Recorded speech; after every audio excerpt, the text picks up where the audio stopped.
everyone, welcome to Theros, Legends of the Underworld.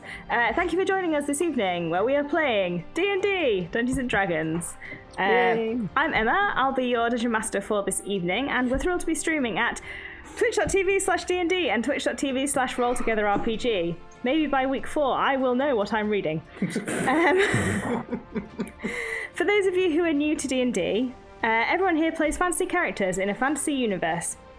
The 5 players who you can see around me each have their unique character with their own unique sheets. We tell them who they are, what they can do, maybe their deepest secrets, though that might just be in their heads, and what dice to roll.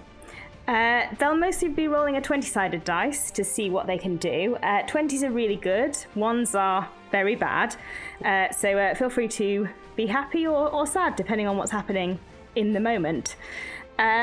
And while they're playing their characters, everything else in the universe is played by me. So the people they encounter, any, deathly monsters they encounter. Not too deathly, I hope we're already dead. Presumably everything here is deathly. So, there we go. So between us all describing the world, the characters, what they do, we'll be telling an improvised story.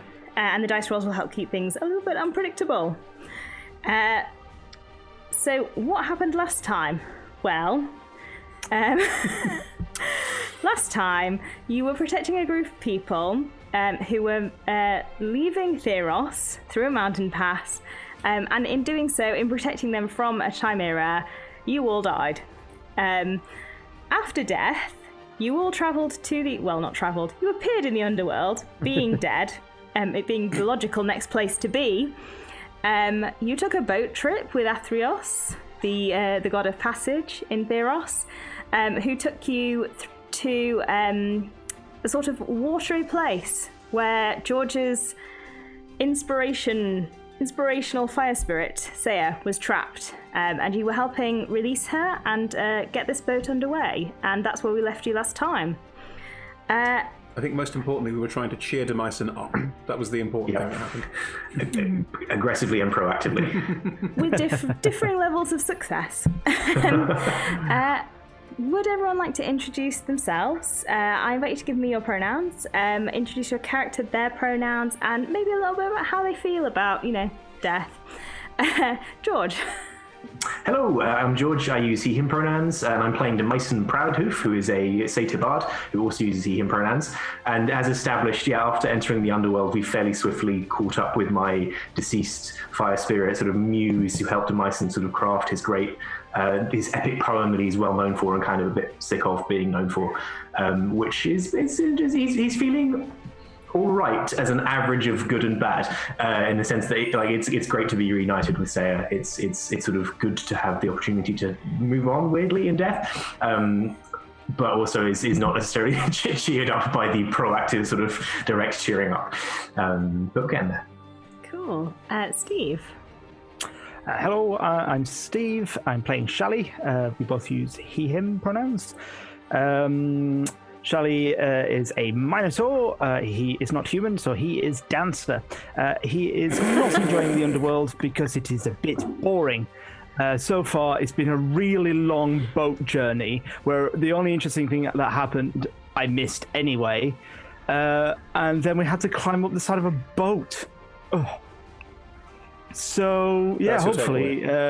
the Underworld has not lived up to its billing, and I can't see why so many people are dying to get in. I suppose we missed the part of the description about your god showing up and sort of telling you where to go. Yes, Shally has been told exactly how we can get out of the Underworld, which I guess makes him the leader. Probably a bad idea. So we know where we're going. We're heading to a palace to go through a portal. Grand. Natalie. Hello, I'm Natalie. I use she, her pronouns. I am playing Mirren Avanath, who also uses she, her pronouns. She is a Triton paladin, and prior to being dead, she was having her first kind of excursion to the dry land, where she'd met this fine group of people and started fighting with them in the war.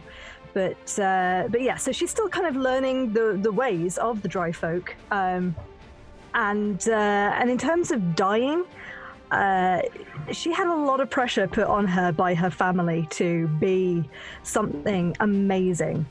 There's this kind of history of she was expected to be some kind of spectacular hero, but she actually found it quite entertaining that she died in the end, because that means clearly she's not.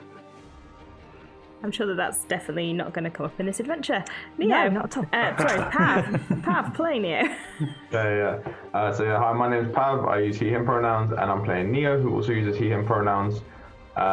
Neo is sad that he died. He's a simple person, and he is sad that he died. He's happy that Danae is with him, though, and he's, in a way, there's a kind of thing which is like, he doesn't really know what he is. So the fact that he died and went with everyone else is kind of a bit of a relief, because it's like, oh, maybe I'm more similar to the other people, because Neo is a Nyx born, which means that he was like created as a result of a work of art, as opposed to like born in a normal way. So that's kind of nice.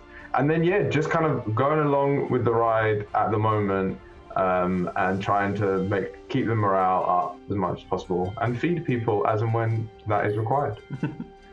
Amazing. And finally, Chris.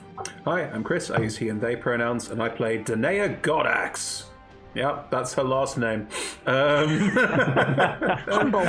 Oh, yeah, totally. Danae is a centaur barbarian. Yeah. How is Danae feeling? Well, Danae is very aware that dying in righteous combat, which is what we did, is good. That's what's supposed to happen. Mm-hmm. So she lived in the way she's supposed to live, which is positive. This is all supposed to happen this way. This whole idea of, should we go back and do the right thing again? Again, she's not fussed about the idea of doing it. However, she's suddenly become aware, as other people have started mentioning it, that everyone who's dead is in the underworld. Danae has killed a lot of people. So... And there's a couple people that she's really worried about meeting. So I really hope that doesn't happen. That's where I'm going with this, and knowing Emma, it probably will. So that's where I'm sat at right now. It's that feeling of, oh, I wrote all that backstory stuff, didn't I? Great. Don't know what you're talking about. So before we kick off properly, this stream is going to run for 3 hours, and there's going to be about a 5-10 minute break somewhere in the middle. We can't promise you when that will be, because this is entirely improvised, so we'll take it when it feels right. We have an array of sponsors and supporters. You can see them all on our screen, but I'll just take you through who they are and what they do. So we're really happy to be sponsored by Hero Forge. Hero Forge, you can create fully customizable 3D miniatures. We've made one for everyone who's playing in this stream, and you can find pictures of them on our Twitter. And you can also see videos of us making them together, so you can see all of the features of the 3D modeler. This one is a very small Neo. This is Neo. But yes, it is very exciting. It's a real joy to make your own character and customize them entirely, including in color. And they print 3D in color like that, so you don't have to paint them. So yes, amazing. You can find them at heroforge.com. Ultra Pro. Ultra Pro do basically everything else for your tabletop. So dice trays, dice boxes, portfolios, little owlbear, statuettes like we had last week. Chris is currently trying to find one because we didn't get one. GIF. Thank you. We live in the same house. This is a GIF. They are sort of imperialist hippos, which we try and pretend that they're not imperialist. But Imperialist hippos is that indie band you heard about last week, remember? they march around the multiverse with guns, and they technically have sort of weird spaceship. It has a monocle. I don't know if you can see the monocle, but anyway, Spelljammer. This is very cute, and he lives in our house, and you can have a new, fully boxed version of him if you put a comment on the chat at some point during the stream and have a UK address that we can send him to. So feel free to comment, or you can go to ultrapro.com and buy him. So there you go. It's gonna now. Yes, Chris is actually sitting on my left, although it looks weird because of where the stream is. Ultrapro.com, you can find everything that they do. So we also have some supporters. So D&D Beyond do digital character sheets, digital information about D&D. Basically everything that you would ever want to know about D&D, you can find on D&D Beyond. They are excellent. I use them to run encounters. We've all made character sheets on them. Yes, just an excellent resource. We're also running a few competitions at the moment, so keep an eye on our Twitter if you want to potentially win some books from D&D Beyond. Idle Champions of the Forgotten Realms. There's a chess code, it's underneath Steve, or you can type code in the chat and we'll pop it up for you. Level Up Dice sell really interesting, exciting dice, so you can find them on their website and have a look, and they're extremely pretty. Yes, very exciting. And Zavi.com sell D&D t-shirts, customizable, exciting things, so check them out at Zavi.com. Follow us on social media, we'd love to chat to you. We are Roll Together RPG almost everywhere, I think. So Twitter, Facebook, Instagram, Twitch. Find us, chat to us, follow us. We're very active. Finally, we play with a diverse group of players who play a diverse set of characters with wide-ranging sexual and gender identities. Our tables are trans-positive, and we encourage and champion trans players and characters in our games. The DM and players may portray characters that are of a different gender to their own. We aim to avoid misgendering, but acknowledge that it does happen and have a company policy in place for correcting people on pronouns. If we miss an instance of misgendering, we have a company policy about that, and we're open to being corrected, so do just let us know if you think we've missed one. Cool. So, on that note, we will play the intro.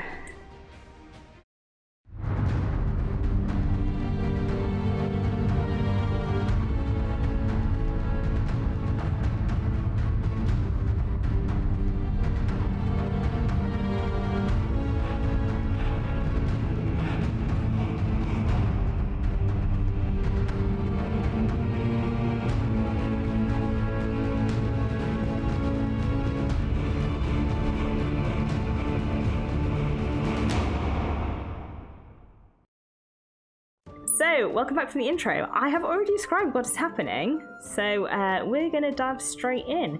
You are currently on the ship sailing in the middle of this great ocean in the Underworld.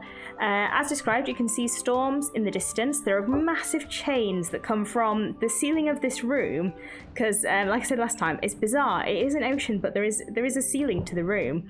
There are chains that come down. But you've got this little boat sailing, and you're sailing towards the palace, Erebos's palace, the god of the dead, who you can see far off in the distance. It's not like there's ocean all the way and you can just sail. It's like, well, we're done now. We'll just sail all the way to the palace. You can sail towards the nearest bit of land. Are we still trying to cheer Demyson up? That's entirely up to you. Remind me what y'all were doing last time. We were going to do a kind of like acrobatics thing because Shally, Neo, and I have all worked in an arena as gladiators / performance artists. So, should we? Yeah, I think should we do some kind of big performance? Should we be doing some performances, Pete? I'm up for that. Shally is well up for a bit of dancing. He's very bored. So anything to break the monotony of being dead. Right, well then do you want to do the balancing on the axe head thing we talked about? Why not? Cool. Absolutely. So I've got my massive two-handed axe. I'm a centaur, so I'm fucking huge, and my axe is as long as me. And I'm holding it out, and Shally is currently balanced on the end of it. Now, am I flipping you up and down so you're sort of jumping and leaping over as I do it? Is it that sort of thing? Yeah, let's say that. A few leaps, kind of a couple of somersaults, bit of tap dancing on the metal blade. Nice. Neo, are you adding effects with your druid craft? You talked about I learned the new trick, and then I produce a flame in my hand. I got the new cantrip. Oh. So it doesn't really relate. I don't really understand how to properly be part of it, so I just kind of make a little flame on the side and stand on the side.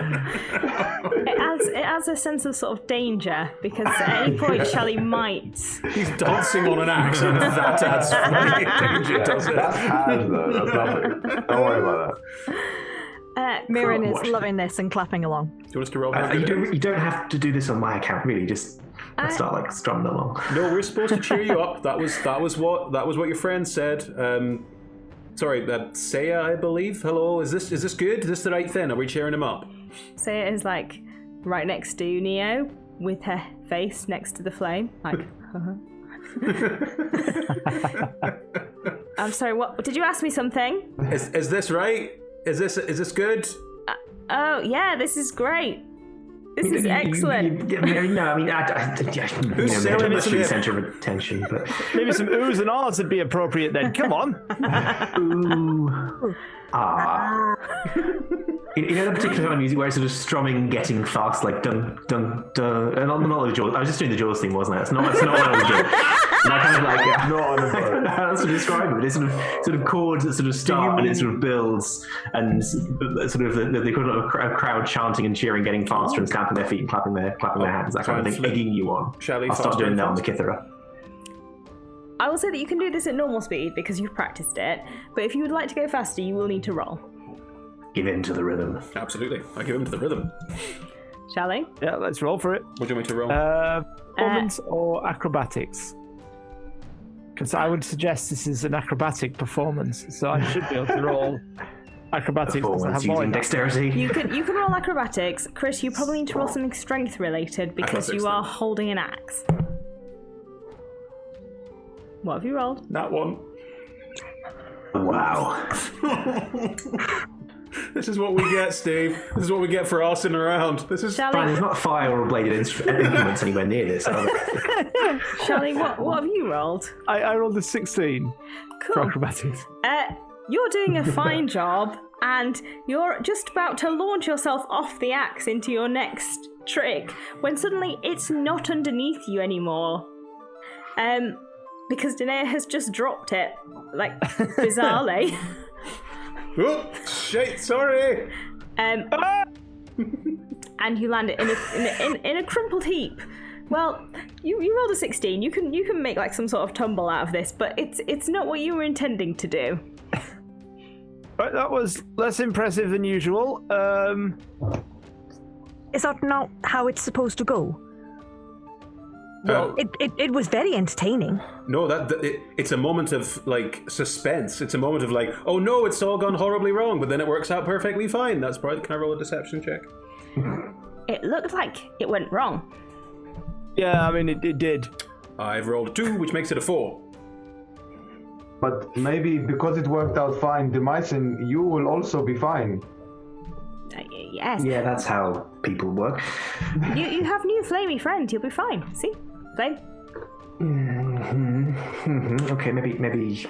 Look, really, You're enjoying the music, though. Why don't you just play and I'll dance a bit? Let me put it another way. Can you play? Fine, okay. Can you please? That was good. I'll pluck something faster and more upbeat, less sort of like jumpy rhythmy. I'm just going to dance around Danae. Preferably stepping on the axe every time I get the opportunity. Maybe trying to pick it up and just.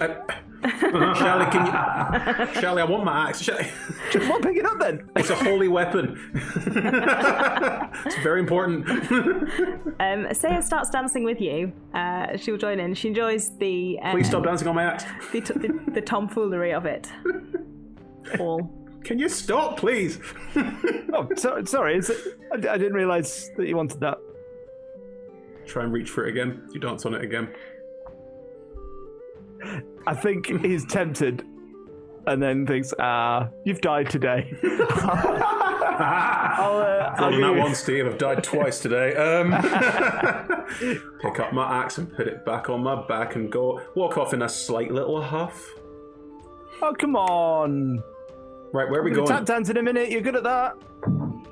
I'm You can not. tap quicker than anyone else. I'm not good at tap dancing. You think I'm good at tap dancing because I got 4 legs and therefore I dance more feet, but it's not good. It's just a horse jumping up and down.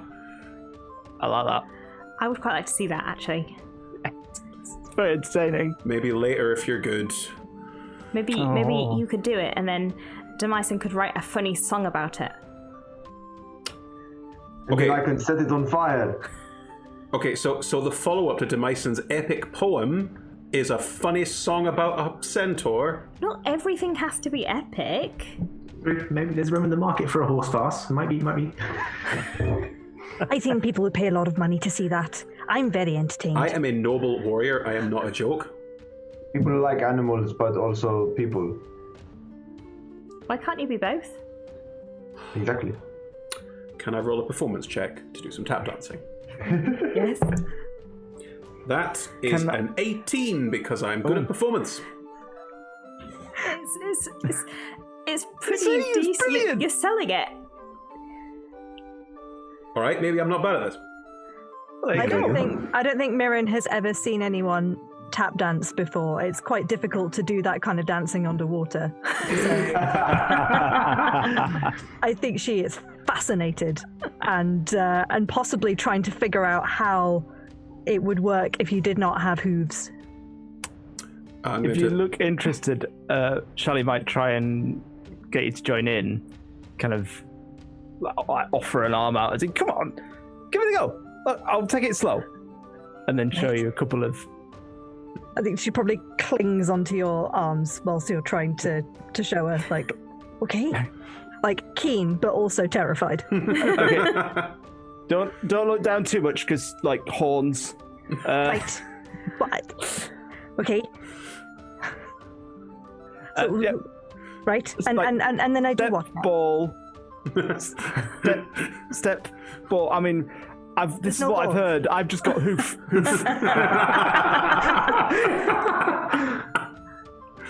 Quite fun being dead.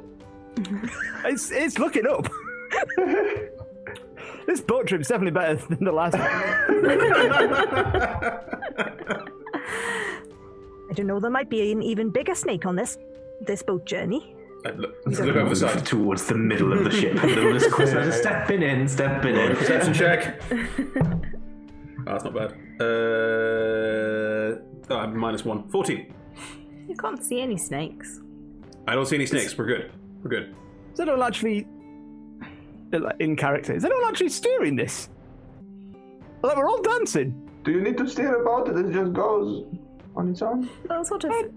Every so often you need to kind of check that it's going in the direction you want, but you just want to go towards land, don't you? The palace. yes. We need to go find Erebos. Well, no Erebos. They go to the palace and find Lathos, which isn't a person. No, it's a portal. But we're heading in the right direction, so... Well, it's good. lucky. Carries on dancing. She comes in, sits next to you, Demyson. Did you ever worry that you'd never write anything as good again? Constantly. I mean, it's not like it wouldn't stop reminding me about it all the time. Like it comes up in conversation, and then you know the good thing. The first one was good. I liked it, and then everyone was just like, "When are you going to do another one of them? When are you going to do that epic poem too?" And that just makes it. It just turns it into something horrible and haunting. So yeah, I was worried. Does it matter? Just processing that, I was like, wait, could it not? No, it matters. I mean, that's who I am. Tense is weird here. Yeah, it's what I do. If I don't do that, what am I doing?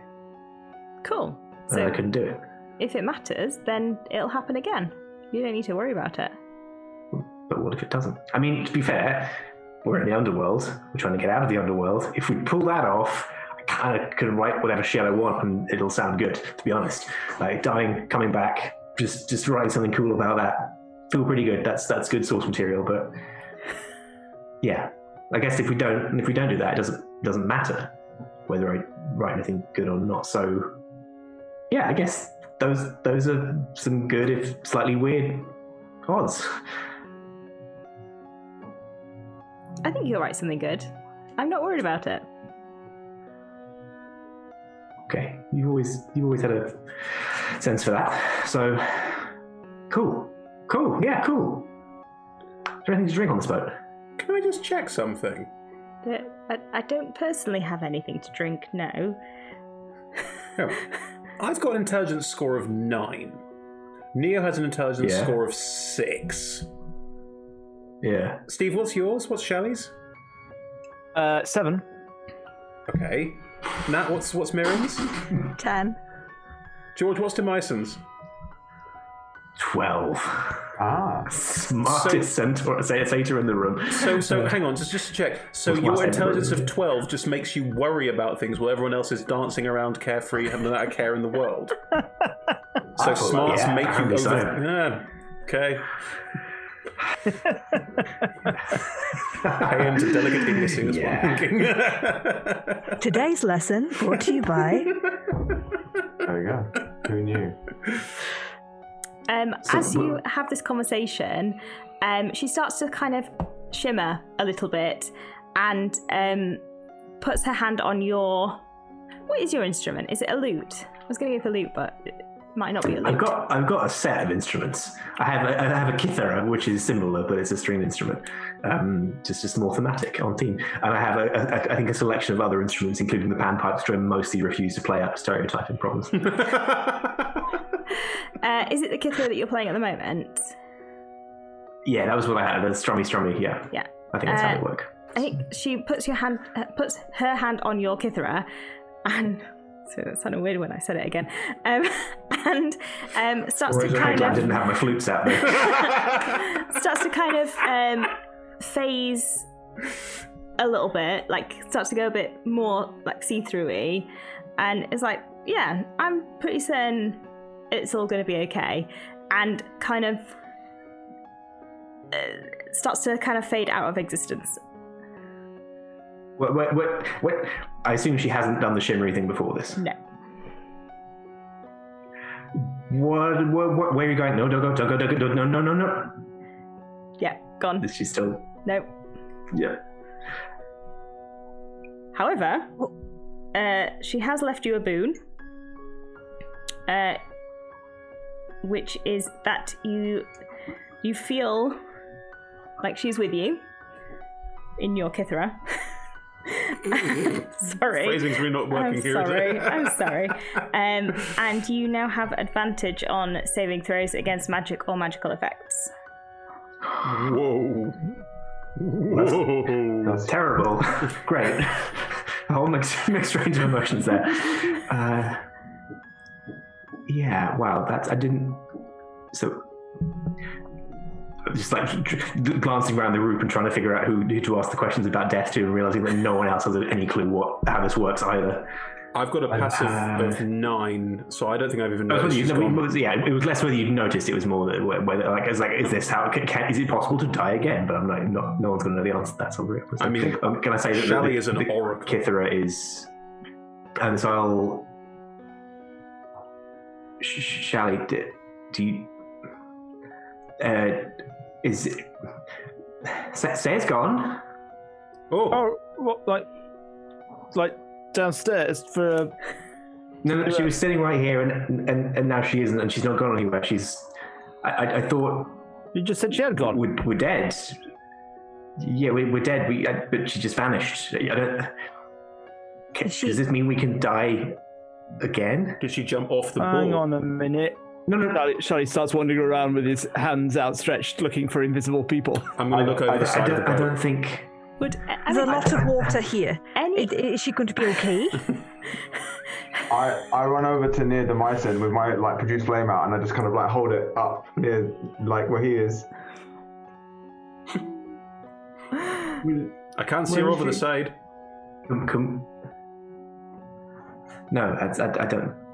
Can we say that the Kithara responds in some way to the fire, just purely aesthetically, it warms up or it smolders or something like that that conveys the fire spirit? Glow. Yeah. Glance down at it. Is she? I guess maybe she. Yeah. Maybe. Kind of like me. Maybe you should play a song and see. Oh, yeah. If you feel connected to her still. Yeah, it's a good idea. I'll start tentatively playing the first few chords that go along with the poem, and start off with that. See what it feels like. Connected. Then it feels like, yeah, she's there. So I'll probably pick it up and actually perform it with gusto for the first time in quite a long time, which is mixed emotions, but powered by that kind of conflict of like, she was here and now she's not, but also she is, and that's okay, maybe. What's your epic poem about? It is the story of a swift-swimming Triton who recovered the hammer of Perforos and prevented a war between the gods.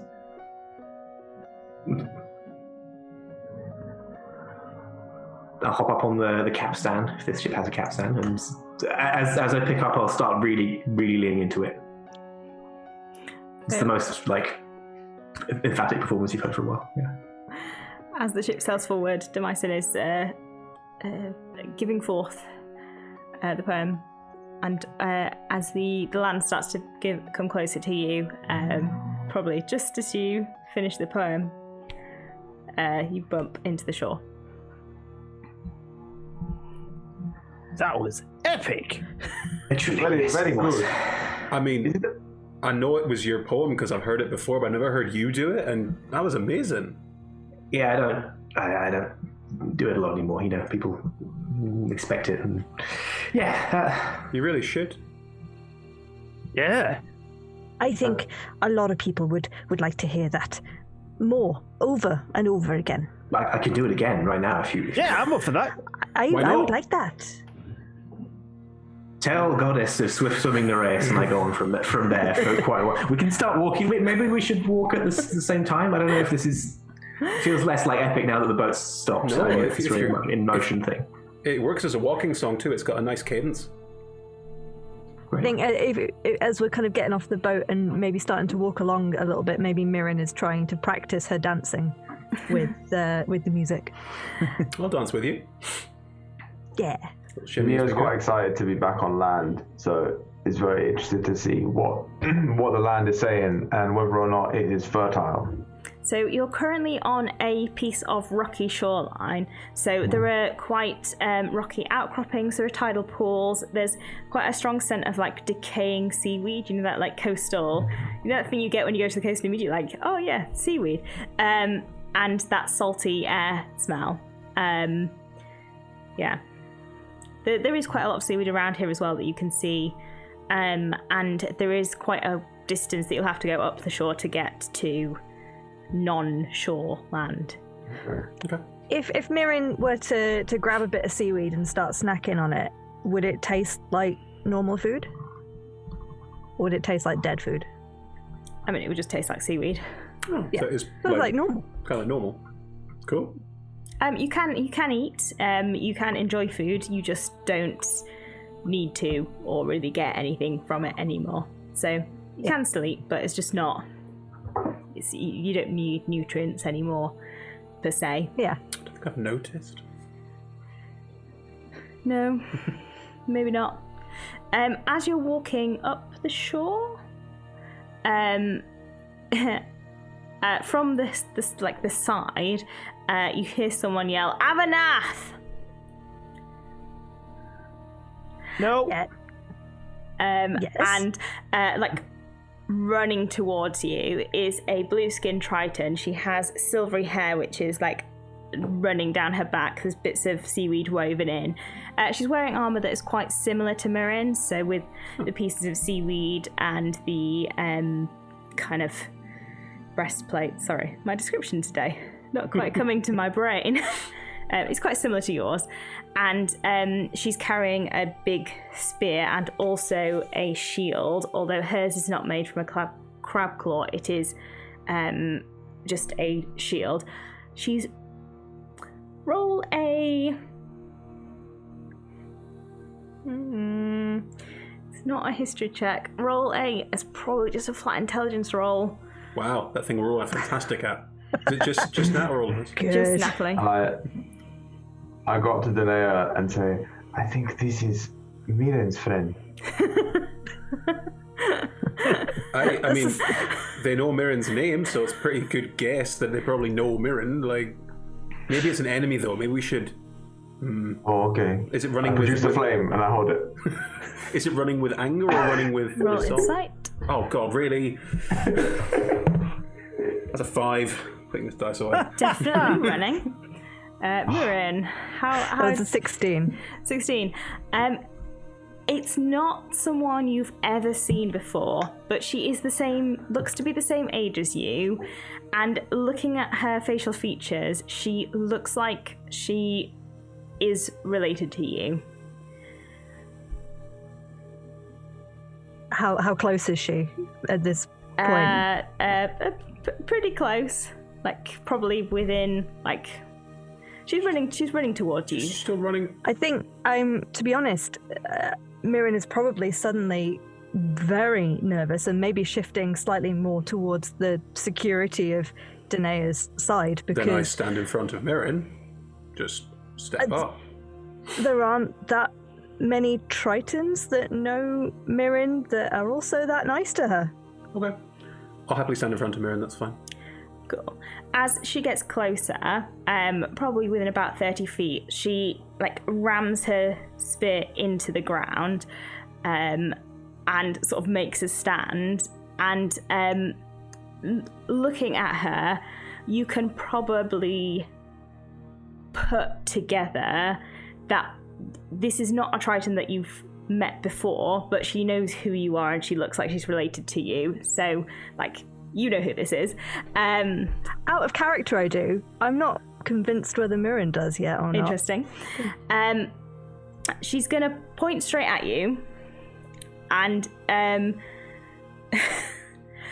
Mirren, I know what you're doing. I know what you're doing.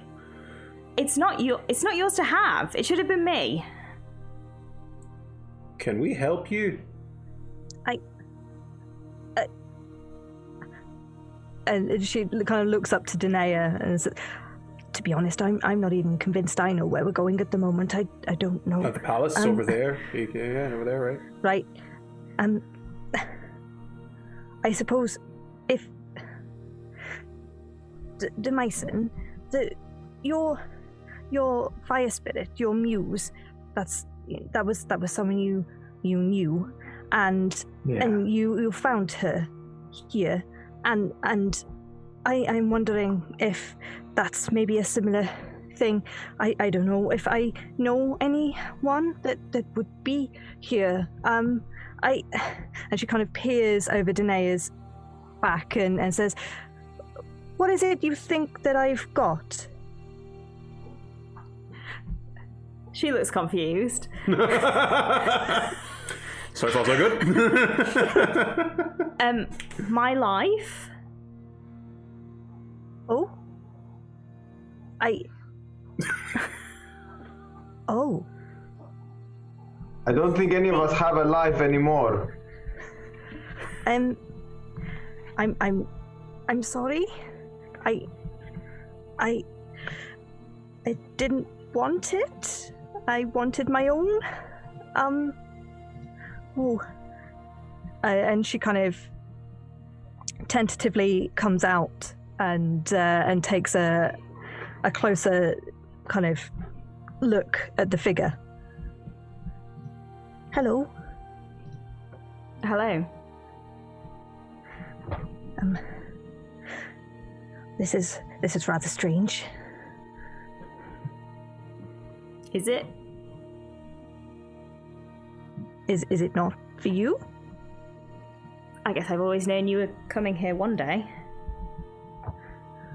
I suppose I never really thought that we would ever have a chance to meet. Can the others see the resemblance? Like, I have a wisdom score of 9. The answer is no. That's another Triton. Yeah, that's probably my response as well. It's another Triton. There is definitely a familial, like the same facial structure between the two, quite similar. Would it be fair to say they look identical? Relatively. Okay, then I feel like I would notice that. So they're identical. They're pretty identical. Yeah, different hair. Okay. Who has better hair? Whoa now.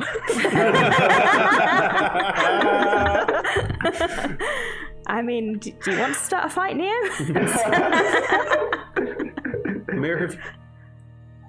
Did you lose any siblings or something? I suppose I did. We never had a chance to meet. It was the day that I was born. This, I believe, is Salaman. She's my twin sister. Right. Was. I think that probably amongst our travels, I don't know about the rest of you, but I think Mirren probably would have confided a little bit to Demyson about how her family had these big expectations of her and that she was never going to live up to them.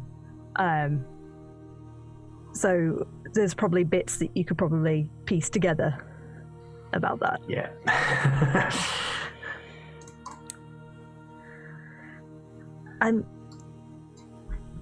Well, it's nice to finally meet you, as strange as it is. I'm sorry. You should be sorry. I hear what they say, you know. Well, I didn't exactly have a choice. It was not exactly my will to take your life. You could have told them. You could have said, "I'm not it." Well, you know what? You have not spent a life with mother and father and the way that they run things. I would have liked You to. don't know what that's been like. Okay. So, So obviously, Natalie has moved. We've been having some slight technical internet issues, so we're gonna just dive straight back in. So Natalie, I think you were about to respond. Look, I never wanted to take this from you. You don't know what it's been like with mother and father and the rest of them. It's not like I had a choice. I didn't want to. They forced it all upon me, and look what good it did any of us. I mean, I'm here, aren't I? I'm clearly not some great savior. So, Well, that's. I don't really care what they did to you or how you feel about it. But okay.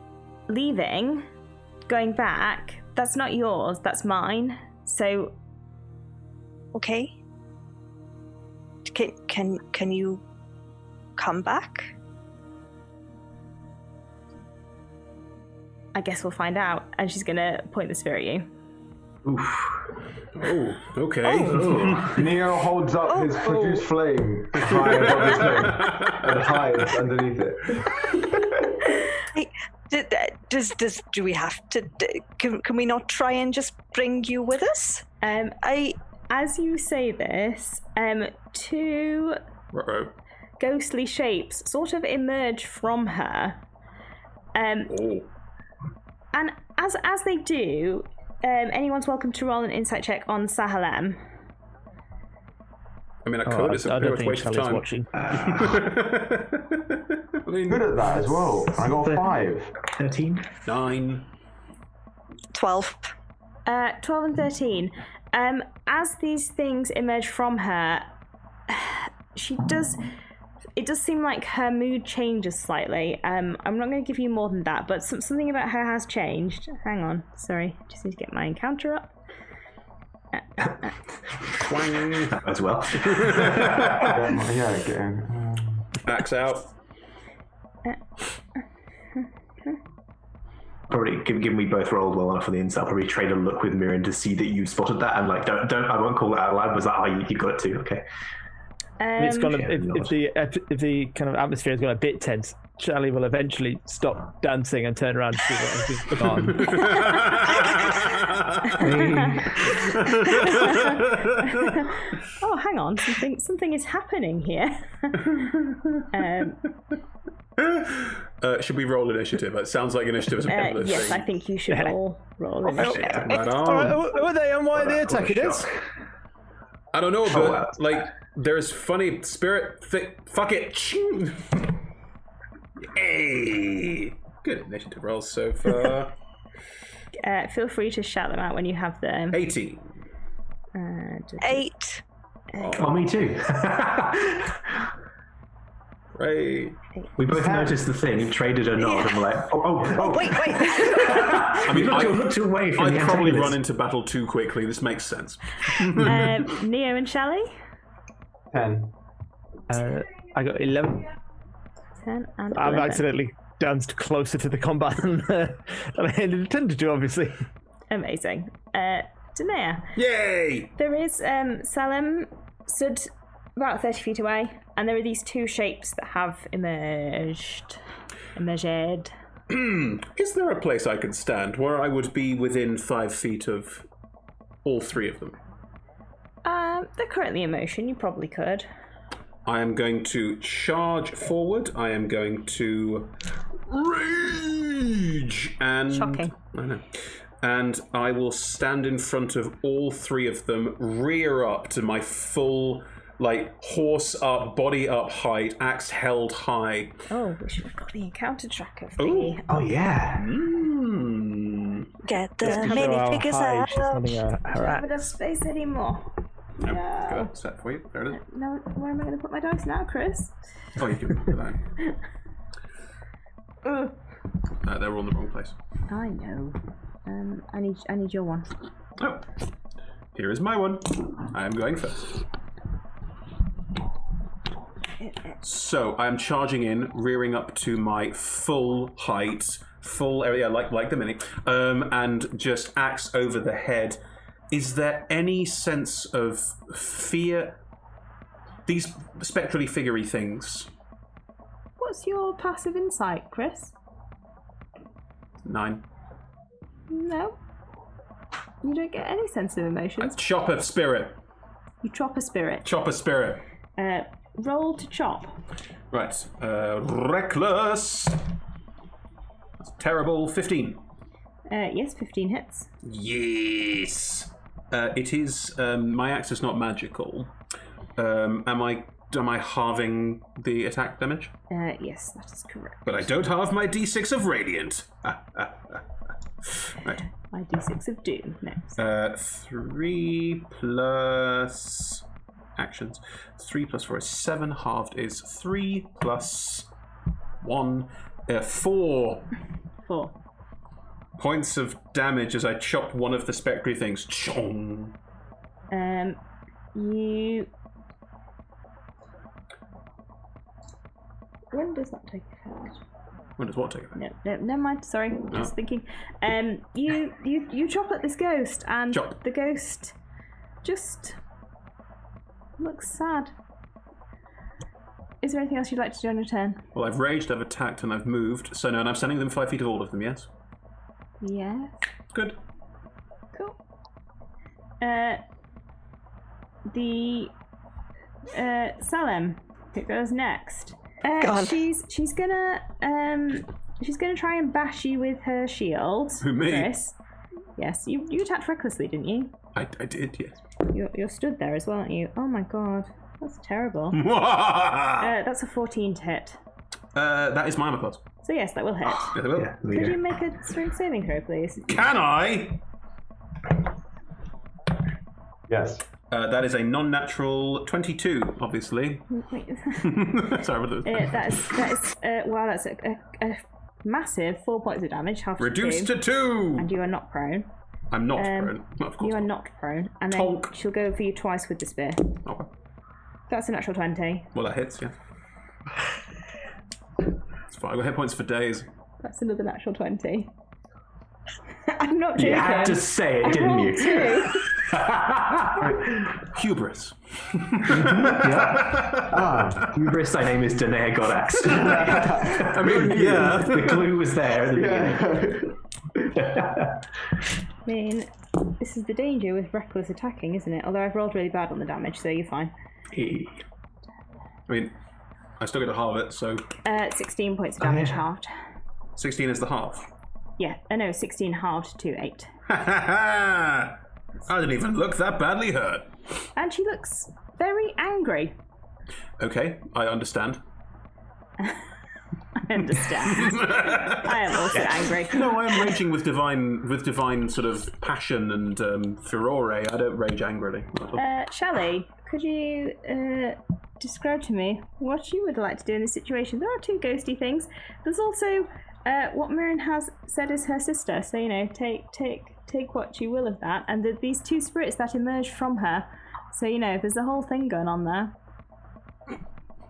there. As he's kind of dancing around near these things, would kind of clock the. Mirren, are we attacking or what? I really don't know. Punch the ghost, not the lady. Sorry, that fight the ghost, not the lady. Yes. Shally.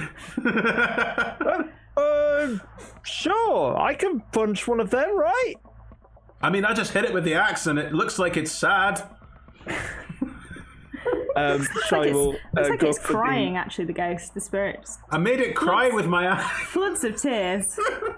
Oh no.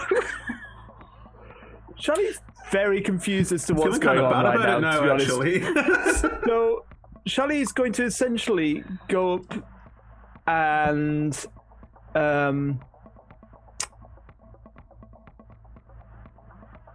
kind of dance with the ghost, the other ghost, kind of like so it will be a much more kind of it's less kind of boppy than usual and much more kind of fluid and actually kind of almost spiraling around with the ghost and mirroring movements slightly. Be careful, Steve. Soon you're going to be making pottery.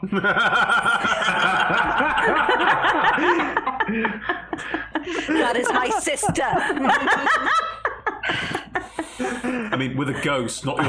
Is it the ghost of your sister? Does the ghost look like her sister? Is that? We don't know what the ghosts are yet. The ghosts don't. The ghosts look like just vague, wispy spirits with faces that are. Well, one is definitely sad. The other. Charlotte, are you going up to the other one, or are you going up to the sad one? I'm going up to the one that that Danae is not. I'm in front of all of them intentionally. A rather inscrutable expression, but it's definitely not crying. So one ghost is sad, one ghost is inscrutable. Yes, That might just be a reaction to someone coming up and dancing with them in a slightly weird way. And I'm just going to hold the punch for if there's an attack coming on. So I'm just in position, but certainly looking non-combative. Okay. But, Cool. fist ballet. Grand. Danae, please could you make me a charisma saving throw? Can I? Can you? 17. 17. I've got decent charisma. The sad ghost tries to move inside you, and as it does, you do briefly feel incredibly sad. But then you shake it off. Fuck it. And it sinks into the floor. Do I get attack of opportunity? No, it sinks into the floor. It does not leave your sphere of influence. It's just in the floor. I have Sentinel. Are you sure? Yes, it's still within 5 feet of you, just inside the floor. Shelley, could you make me a charisma saving throw? Oh, god damn. Come on, we're good at this. We're not smart, but we're very, very sexy. Does that help? Apparently I'm not sexy enough. 12. 12. The one that is with the inscrutable expression that is standing in front of you, well, floating probably in front of you, moves inside you, and suddenly you feel incredibly jealous. Just your whole body is awash with jealousy, and you are currently possessed. you are incapacitated. You don't have control of your body. The ghost is in control of your body. But you are aware what is happening. What? Luckily, this will be incredibly obvious to everyone else because you're used to quite how Shally dances all the time. So I imagine the ghost would not have the same balletic or tap dance ability.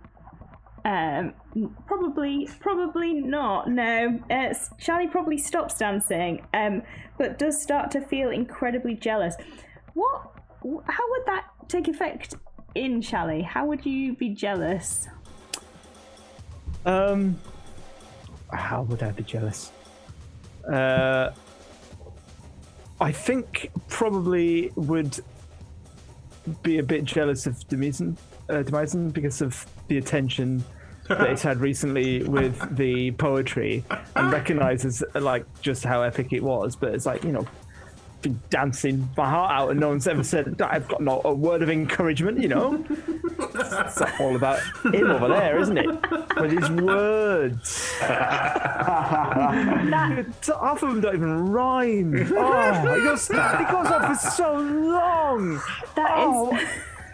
That is like dialed up to absolute max, and you desperately want to act upon it. And we will leave it there. That is the end of the ghost's turn. Did the ghost coming towards me count as an attack that I could have tried to punch a ghost with? Sure, you could try and punch it before it possesses you. Well, I don't. I roll a 2. No, sadly not. And as you go to punch it is when it like rushes into you and you suddenly start to feel incredibly jealous of Demisen. Well, that didn't work. Neo, Shally is not dancing anymore, and Danae is looking sort of bemusedly at the ground, I guess. Shally's within 5 feet of me, yes? Yes. Good, just checking. I feel like Neo is very confused by all of this, and in the panic of the environment and the apparent nature of the people having a standoff, I think he turns into a walrus. We've all been there. Do you know what I mean? I think it's just this isn't my natural habitat, and there's wet things fighting that are fish people, and how do I help? I don't know. So, this is Intelligence 6 in action, that's what this is. That's amazing. We're not in water. We're in rocky pools. That is true. Walrus is famous for getting out of water onto rocky pools. So you turn into a walrus, then what? Well, that's my action.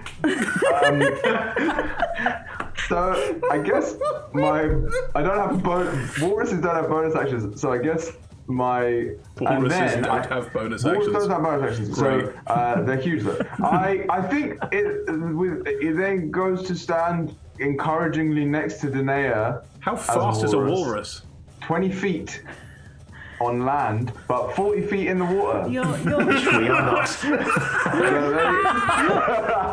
about 10 feet behind Danae, but you're getting there. Yeah, so does it have your coloration as well? Is it like a brightly coloured walrus? It's a very brightly coloured walrus. It's touched to the same colour as my horns. And their whiskers are very multicoloured as well. But yeah, I just go and stand next to Danae. Danae, I'm basically your size. I'm a large. The queerest walrus. 2-ton, exactly. Yes, exactly. And I just come and stand next to Danae, and I don't know, I don't think I would attack the ghost. I think I'm just confused. Big walrus just flopping over. Boom, boom. That's it. That's my turn. Done. Demisen. All right. What is Salomon doing? She attacked. Yeah. Okay. She's standing in front of Danae. She does, as the spirits leave her, look less sad and less jealous. Yes. Cool. So she's still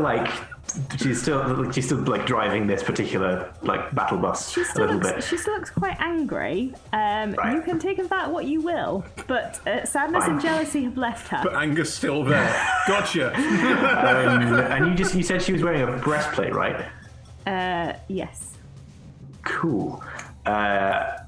Don't worry, everyone. I will inspire you all with my epic poetry. And I strum, which ends into an incredibly.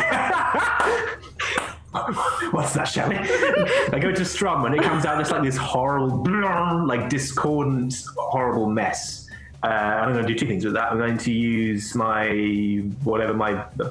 school of eloquence. Is that what I am? Yes. Quality balance, thank you. Unsettling words to give a minus 1d6 on Salamon's next saving throw. Yeah. Which is going to be against. Actually, no, there's no saving throw involved. Why would I do that? I'm doing a non-saving throw spell. I will save that for a minute. I will just cast heat metal on the breastplate. Cool. Which I guess fits with the fire spirit now, sort of working within the Kithara.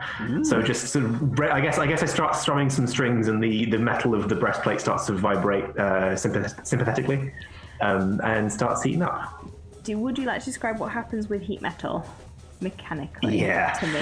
It's a horrible spell. So it's a manufactured metal object such as a metal weapon or suit of armor that you can see within range. You cause the object to glow red hot. Any creature in physical contact with the object takes 2d8 fire damage when you cast the spell, and every bonus action after this I can use to re-up that damage. If they're holding it, they have to make a saving throw or drop it. If they're wearing it, they can't. Cool. So it's basically 2d8 damage around. Cool. As long as bonus action concentration is maintained. Go for it. Yeah, exactly. That's why it's bonus 2d8. action, George, because but taking away the bonus action of the people who tend to cast heat metal for a is... bard is huge. Exactly. Yeah. I rolled a 7 and 8, so that's 15 fire damage. This you're doing this to a Triton who's used to being in like cold water, so as it starts to burn, she This is really horrible. Why are you hurting her? I've hurt the ghosts. She would look unhappy, but She's stacking you with an axe. She still looks sorry. Yeah, but I'm good. extremely angry. Well, understandably so now. She's wearing a Also, yeah. breastplate that's on fire. That's gonna really hurt. Yep.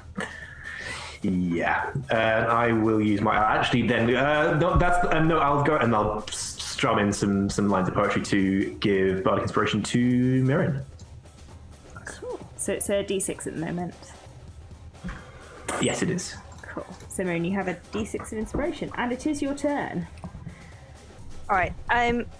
Just to be exactly clear, how far away is Salomon at the moment? Is she 30 feet? Yes. Okay. I think this could go terribly.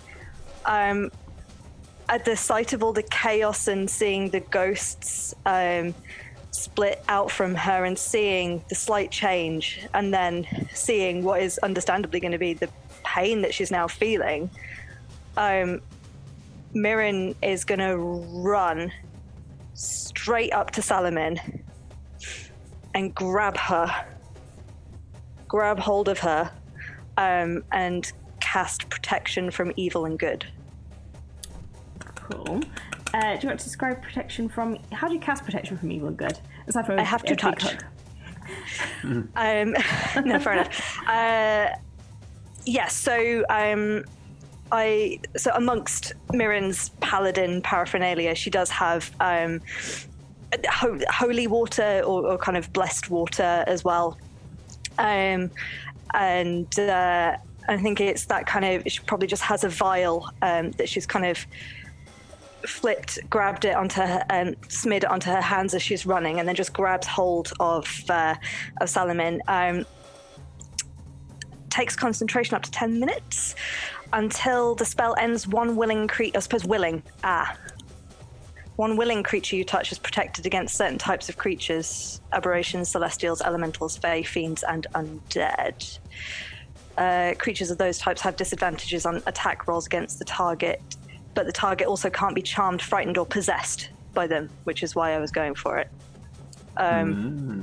If the target is already charmed, frightened, or possessed by such a creature, the target has advantage on any new saving throws against the relevant effect.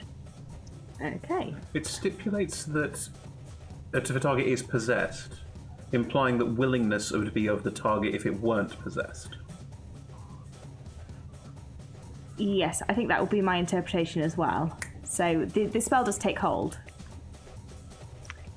Cool. Lawyered.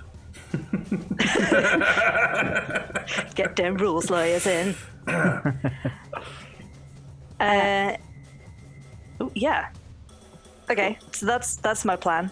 So you're standing there holding her, and she... I'll drop concentration on the spell if necessary to stop Mirren getting hurt. She does not get to make a new saving throw at the moment. Because it isn't her turn?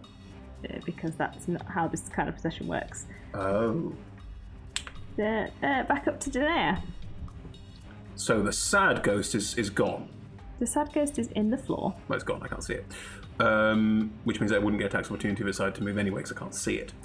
And the jealous ghost, well, the other ghost, I don't know what it is currently, has disappeared into Shally. Yeah, that's correct. And Shally is now standing weirdly and like frowning at Demyson. And Kind of pouring it around, looking like proper traditional Minotaur. And Mirren is hugging her sister, who was just stabbing at me. Yes. I am going to... I've been attacked this round because sister attacked me, so I'm fine to keep my rage if I don't attack something. But if I hold an action, I've got to choose which reaction I use. That's fine. I will hold an attack if the sad ghost comes out of the ground. I want to hit it. Okay. But I'm holding it, but I can drop that holding it to use my reaction to do something else, I believe. I can choose which reaction I want to take. Is that correct? Help me out. Yeah, that's right. Yeah. Awesome, then that's what I do. Just... Grant. Solomon is going to...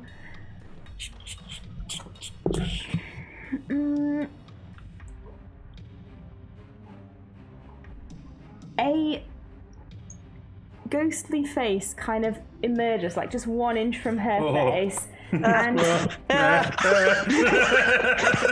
could everybody within 60 feet, so that's all of you apart from Shally, who this just doesn't apply to because you're already possessed, make a wisdom saving throw. God damn it.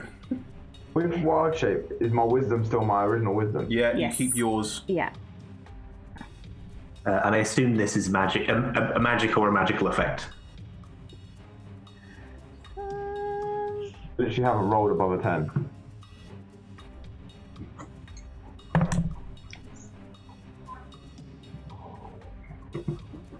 I don't know what counts as a magical effect.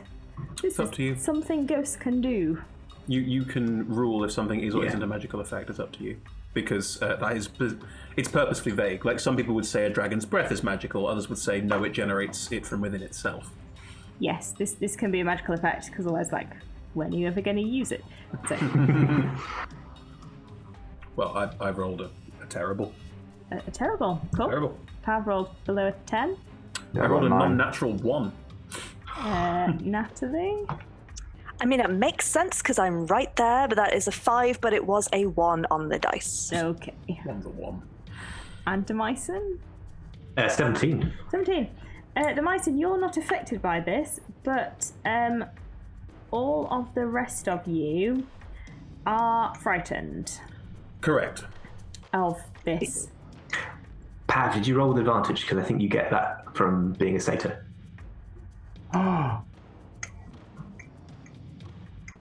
Yes, that's true. But also, yeah. Thank you, Demyson. Like I said when we were chatting about this before, I feel like you are my authority on Satan, so I feel like that's habit in game. In game, the action pauses. And Demyson forward goes, "You're a satyr. You're good at this." I got an 18. Yeah, you're not frightened. So Mirren and Danae, I mean, you two are the closest to this, so this is pretty scary. This is like face out of the face. Ugh. But yeah, Mirren, there's definitely something else going on here. Ugh. Don't like it. Cool. Shally, not Shally. Shally, not Shally. Well, Shally. Shally It's is not your obviously choice. I'm furious. afraid. I was going to do something appropriate. Oh, okay. What were you going to do? Well, he just glaring daggers at Bison, kind of raises his fist, which is his main weapon, up. But then further, one of them comes up further to his horns, which are his secondary weapon, and then reaches further behind and pulls out a lyre that is strapped to his back and just charges forwards and tries to beat Bison with a Do I see this instrument. happen? You can see this happen, but also, why would you be? You're watching the ground for the other spirit. I mean, I've got a reaction that I can use, and I saw Shally, like the ghost disappear into Shally. Sure. I'm gonna. Shally is running towards Demyson with the lyre held high. It's pretty worrying. What I'd like to Turn mid-stride. I'll give you blank verse. It's hexameter. I'd like to make an opportunity attack against Shally as he tries to run towards Demyson. Sure, go for it. Cool. This is gonna hurt. Sorry, Steve. It's a natural 20. It's gonna really hurt. I'm very sorry. You might Yikes. be not dead. And everything applies. Ooh, 6, 12, 19 plus 4. You take 23 points of damage from that hit. As I think I just sort of whoa, what do you? And try and hook you with the axe, will just cut into you quite deeply. I am sorry. 23 points of damage, and your speed is reduced to 0. You cannot leave.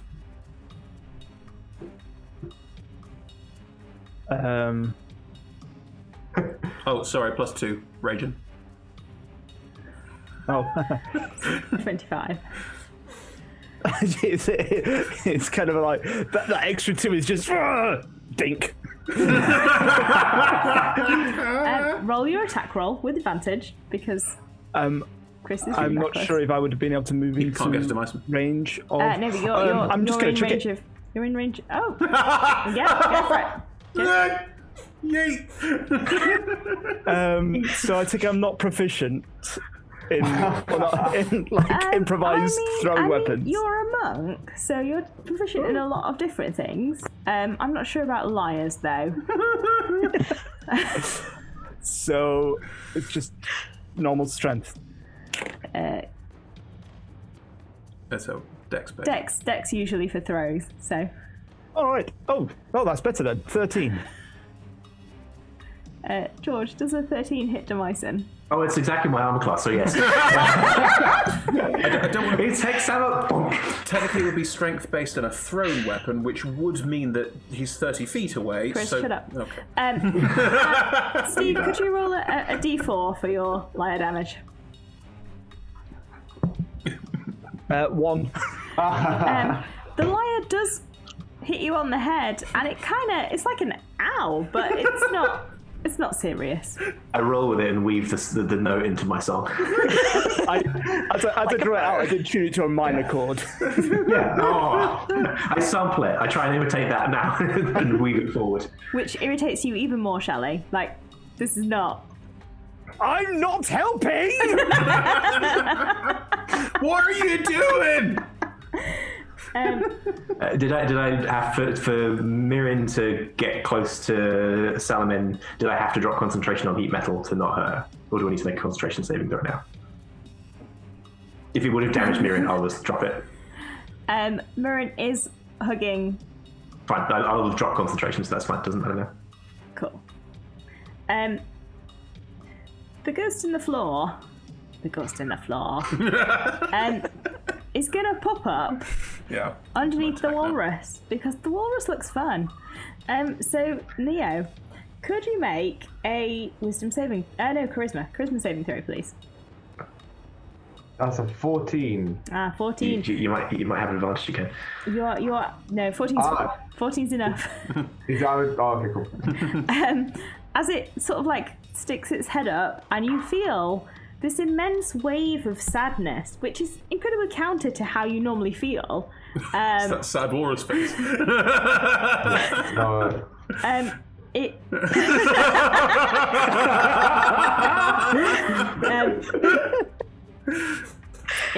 It pops back into the ground. Ghosts, what are you gonna do? Like a ghost. You're the saddest Jack in the Box. I'm so confused as to what's happening. I'm like, I don't. The one You just inside, sat there, I am the walrus goo goo. the one inside Shally is going to remain, and the one inside Solomon is going to remain. Neo, Walrus Neo. Is anyone holding a weapon at someone else? I've currently got my axe sort of partially inside Shally. I'm better. That is the only current aggressiveness that you can see, because Mirren is currently hugging. Can you hold Solomon. him? He's trying to run back and throw musical instruments at Demyson for some reason I haven't quite fully comprehended yet. Can you hang on to him so I can handle saddest Jack in the Box? Okay, I, as a walrus, walk up to Shally, and can walruses grapple? Yeah. I don't know. Yeah. Any creature can grapple. Okay, but I don't think it's a walrus arms. I feel like it's big arms. I feel like I don't think there's much arms involved. I think it's just a form. Okay, It's like a form from pin. pin. Okay, cool, great. So I'll make an athletics check to try and grapple Shally. Please make an athletics check. I can roll acrobatics. Yes, you can. Yeah. Yeah. That's a 9. 13. So I think I just fall on the floor. Sidestep at the last minute. Yeah. You try and And, flop, but Shally just rolls away. Okay. That's my turn. Don't expect anything else from me in this. Demyson. Yeah.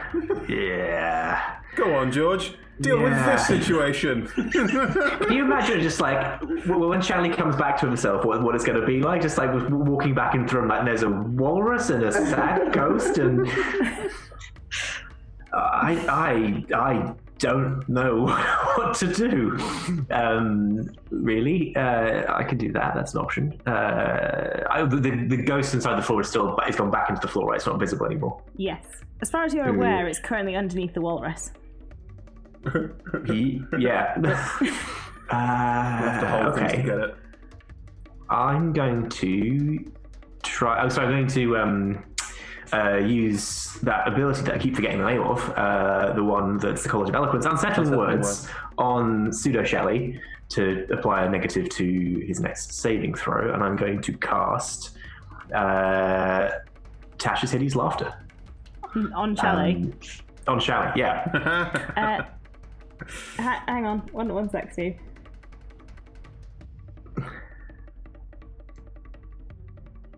Is it on Shally? Yes, Shally. That is at you.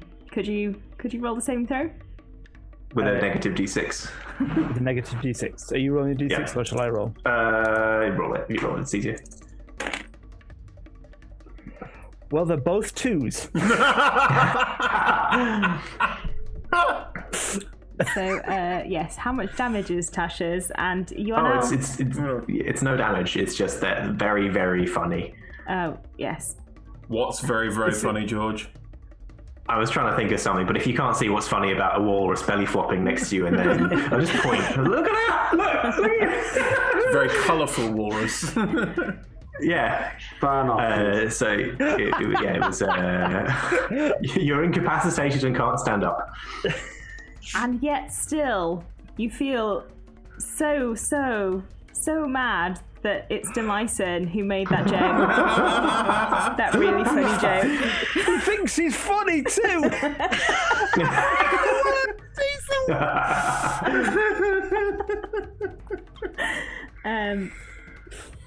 Mirren. Oh, so Yeah. did you have any bonus action, George? Sorry. That was actually bonus action. No, the bonus action was unsettling words, so I already used. Mirren. You can roll a history check, and I'll give you some information about ghosts. Sure. 18. 18. So you know something about ghosts from your background of divineness. An acolyte at a temple.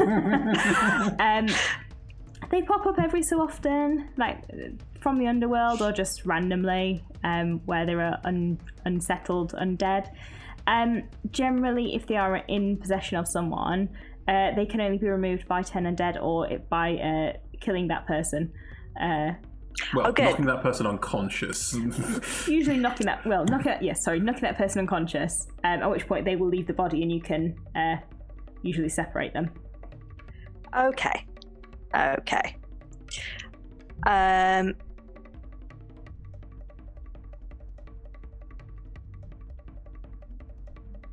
All right. Well, in that case, protection from evil and good actually probably won't. It means that once the ghost is out, it's very unlikely it can't go back in again. It can't go back in again. Yeah, that's the main thing. Yeah. All right. All right. In that case, now can I get this to? Bear with. No worries. No rush.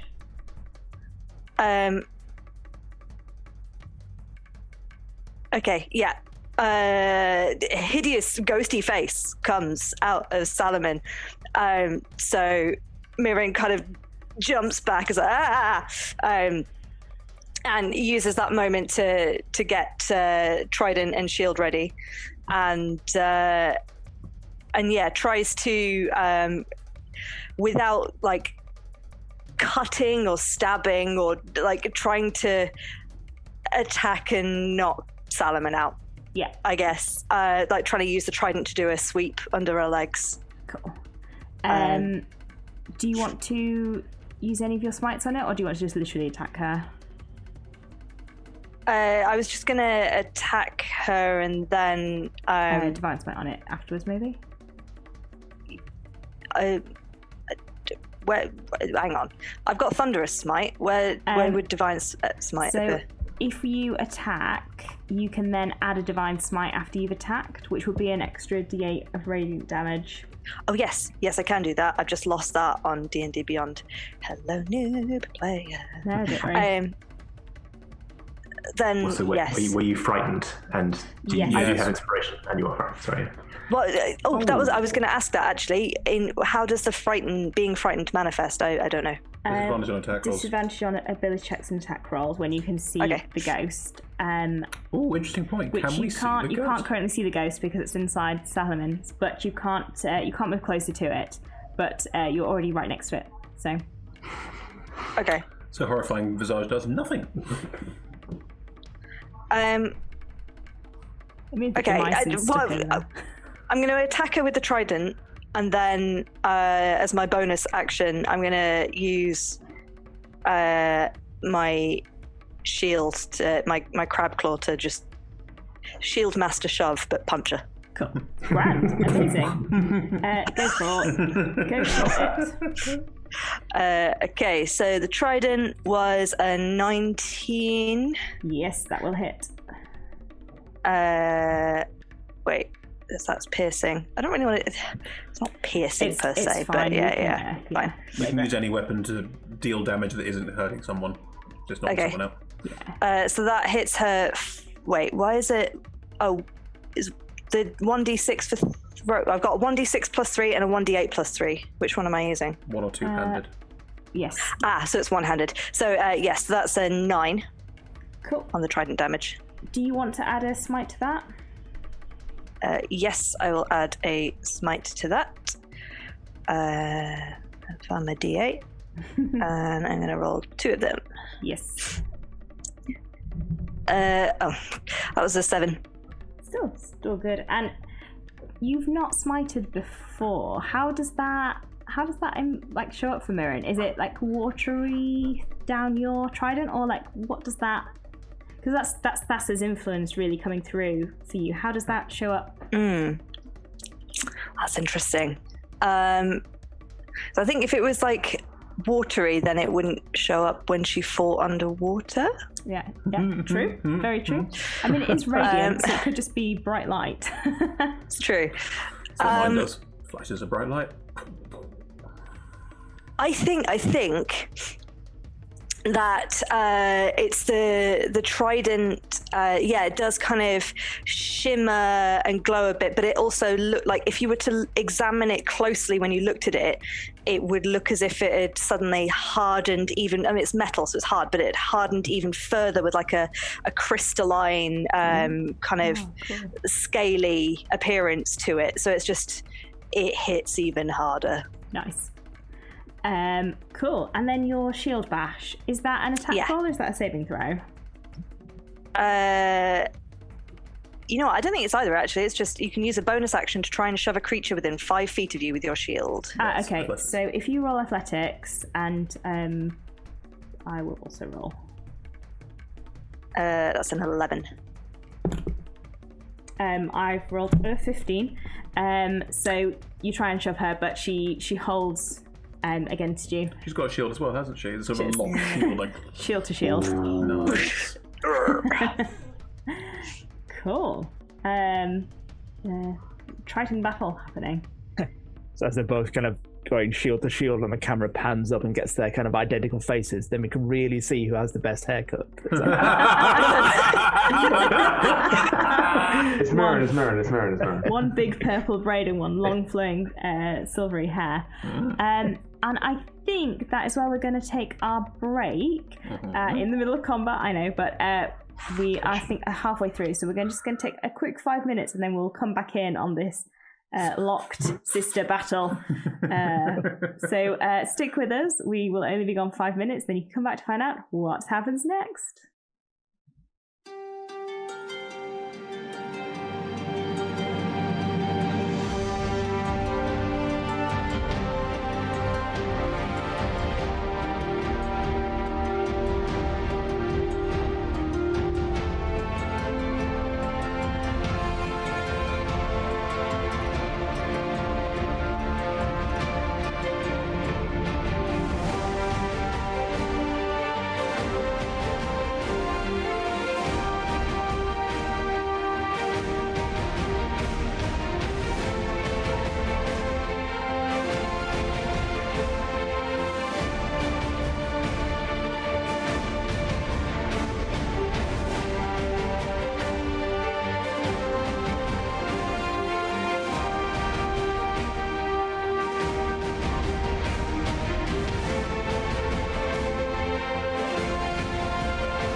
So welcome back, everyone.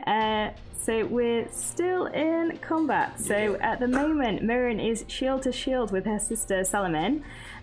Shally is possessed by a ghost and is currently furious with Demyson because he's feeling super jealous. And Neo is a walrus. So that gives you a pretty good idea of what's going on. Hang on, how badly did I hurt you by trying to hold you back? Quite badly, really. Okay. I mean, you did do 25 points of damage. I have more than that. Just. But, Okay. maybe don't kill me again. Maybe. Well, it's Daena's turn, so I guess we'll find out what... I kill Steve now. So Mirren has started attacking her sister. Yes, in a sort of non-brutal way. Okay. Can we retcon that when Mirren realizes what it is, she shouts across, "Ghosts! Ghosts! Gotta knock him out! Knock him out!" Yep. All right. Can I flat of the axe and just clonk it on top of Mirren's sister's head? Just boom! Just knock her out in one. Horse boss. Thank you. Right. That is a reckless attack. 22 to hit. Ah, yes, right. Yeah. Right, that is 16 plus 6. 22 points of damage. Clonk on the head. Oh, she had 21 hit points left, so you did knock her out. And as you do... yes, as you do, this spirit that you've seen the face of emerges from the body, the collapsing to the ground body of Salamin. Right, good. So, there is now a ghost in the air. Salamin is on the floor and will make a death saving throw. Knockout. No, knockout. I knocked her out. Oh, no, I didn't do it. knockout. Great. Perfect. Perfect. Thank you. Stable. She's just lying unconscious on the floor. Shally, you're currently stood next to Danae. You still really want to do something to Demyson. What you gonna do? Aren't you in a heap on the floor laughing? Yes. I am. Do I get to save against laughter? Wouldn't say throw for you. Blah blah blah. At the end of its turns, and each time it takes damage, you get to make another wisdom saving throw. Oh, and I haven't taken damage for a while. Right, I'll carry on laughing and swearing and calling you a joker. That's right. I am very funny. You've been laughing on the other side of my fist. Please keep laughing. Please keep laughing. Please keep laughing. Please keep laughing. Please keep laughing. This is the experience of being a stand-up comedian, just like desperately helping the audience. Doesn't stop laughing and notice what they were doing before and throw things at you. It's a 7. Still laughing. Phew. You're not funny. It's just the way you said it. It's just not funny.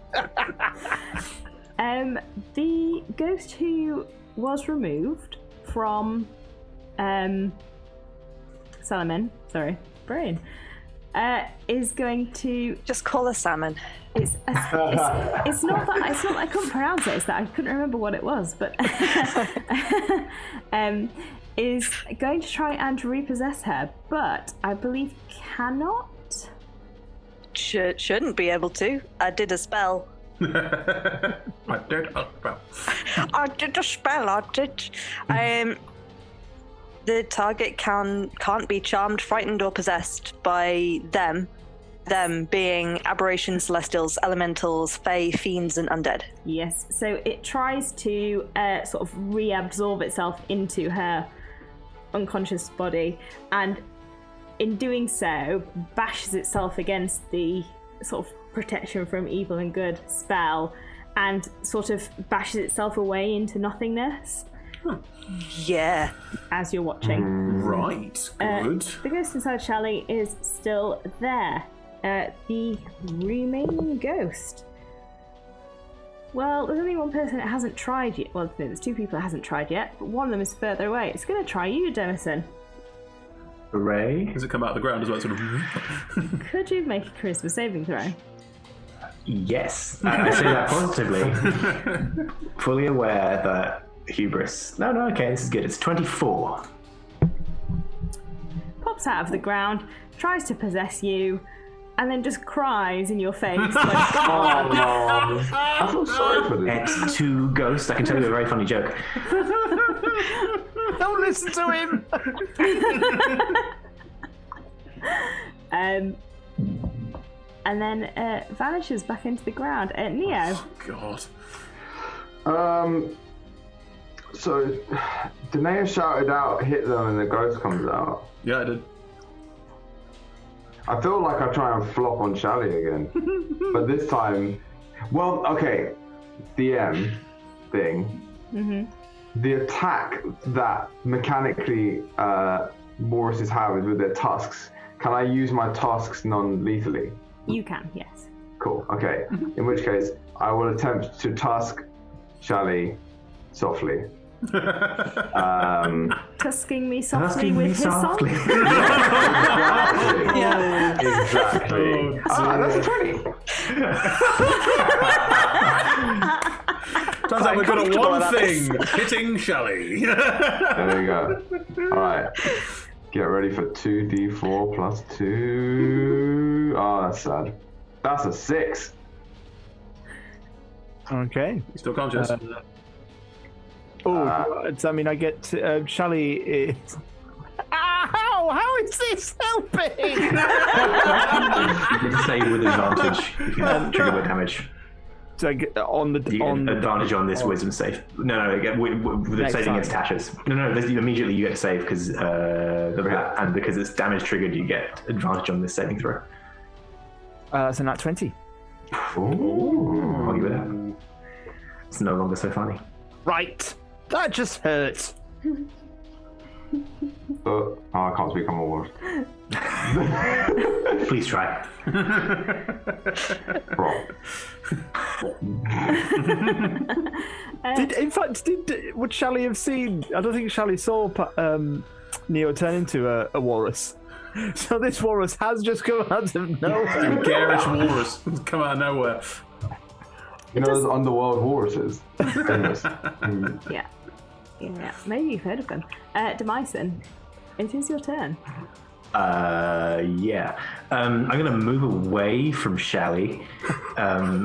Just backing it right up. Why? As far as I can. And I will ready... Does the ghost get an attack opportunity? Because they can presumably see through. I'm going to move anyway.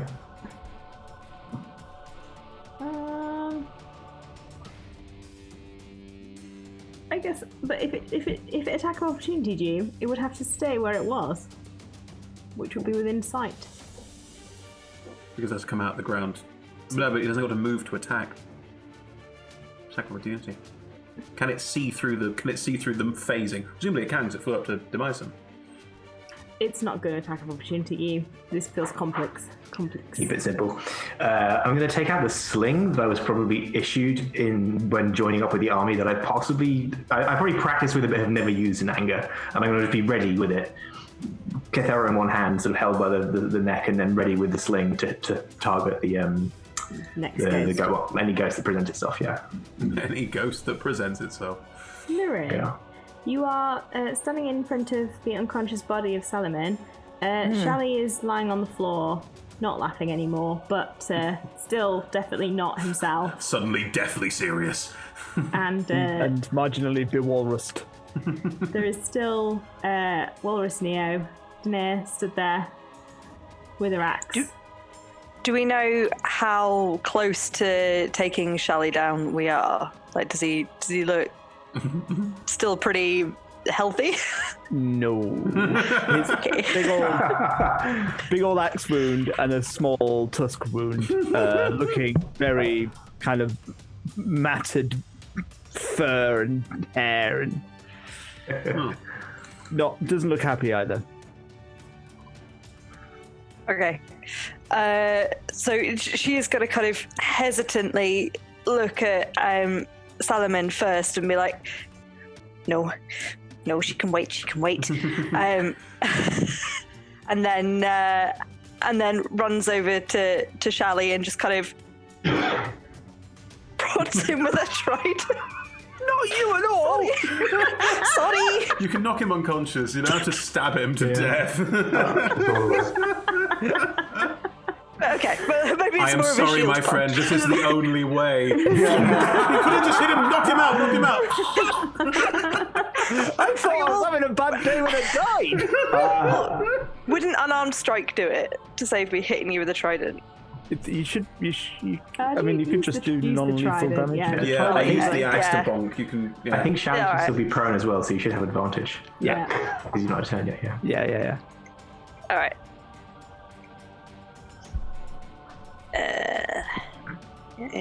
Yeah. No, so that's a 21. Oh yeah, that hits. Yeah. Yeah. Shocking. Only for 2 though. Oh no, for 5. Yeah, he falls. Oh, not a. As Shally falls unconscious, this spirit is expelled from him and just kind of hovers in the air, looking perturbed. No one let touch you. Can I use Sanctuary as a bonus action? It says I can. Yes, you can. Then I cast Sanctuary on Shally. Cool. Demyson, you had a held action. Oh, it did. The ghost. Yes, there's a ghost. Use. I try and sling attack it, which I will do by rolling a dice. I rolled a total of 13. 13 will hit, yes. Ooh, okay. Well, let's go for this big damage. Okay, half it's as well. maximum damage, which is 6, which I presume is therefore 3. 3, yes. The ghost looks mighty perturbed.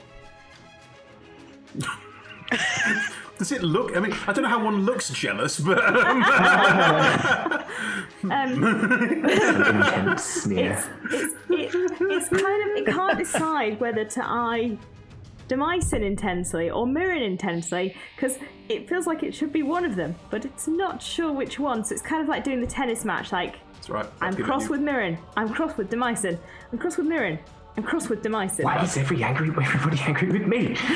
Right, let's give it a new target. Be angry with me instead. Grand. So Mirren, that was the end of your turn. You attacked and you took a bonus action. Yes. So Danae. I'm just going to big old two-hand overhand cleave, try and cleave the jealous ghost in twain. Go for it. Right. 15. 15 hits. Hey, so I need to remember what I'm adding to everything and do it half because I was getting it wrong. So it's a D12 plus 6, which is 15, halved down to 7. Mm-hmm. And a D6 plus 2, and it's full damage on this, so that is 8 full damage on that.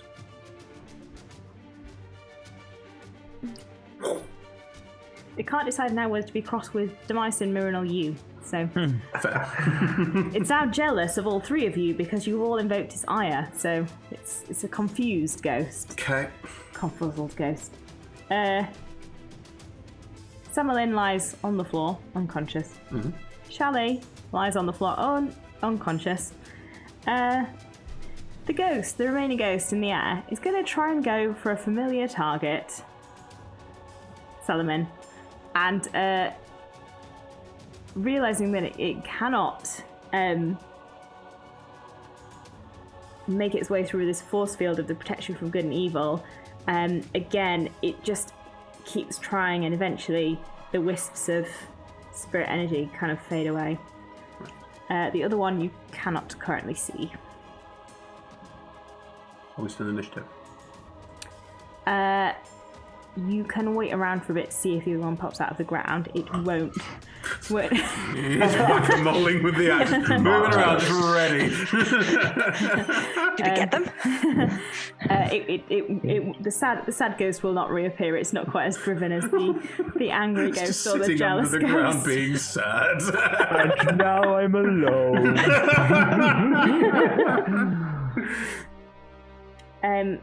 Salaman and Shelley will remain unconscious unless you reawaken them. I can spend some spell slots in this when else wants to. I can do it. Yeah. Go on. If things are looking quiet, then Mirren is straight back over to Salaman and his lay on hands. Oh, hello. Oh, Gosh, your hair's purple. is it? Oh, sorry. I thought the internet had gone for a second there and I glitched. So I'm still deciding how many points of lay on hands I was using. So, yeah, just a couple to wake her up. Hello. Sorry about that. I'm sorry. They've been here all the time, but I didn't realize they were. I guess I didn't know how much was me and how much was them, but I think actually it was mostly them. So that's good, I guess. Oh, okay. That does sound good. Hello. Hi. I'm not really sure what I'm supposed to say to you because we're both dead now, and it's been Same. quite a long time. But I don't think you've done I don't think our parents are right in what they said. I didn't know whether you knew or could see or. Thank you. I'm trying my best. I always wanted to get to know you. Well, there's not been a lot to do, to be honest.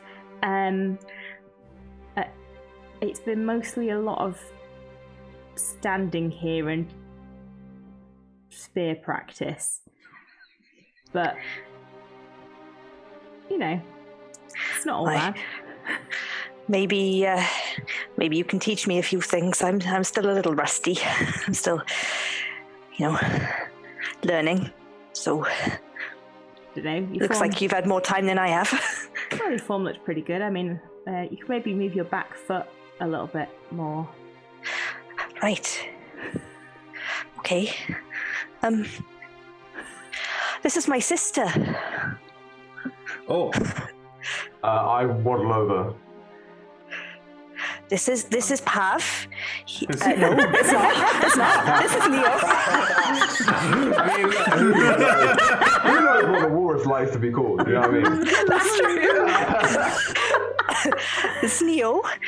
He's not usually a walrus.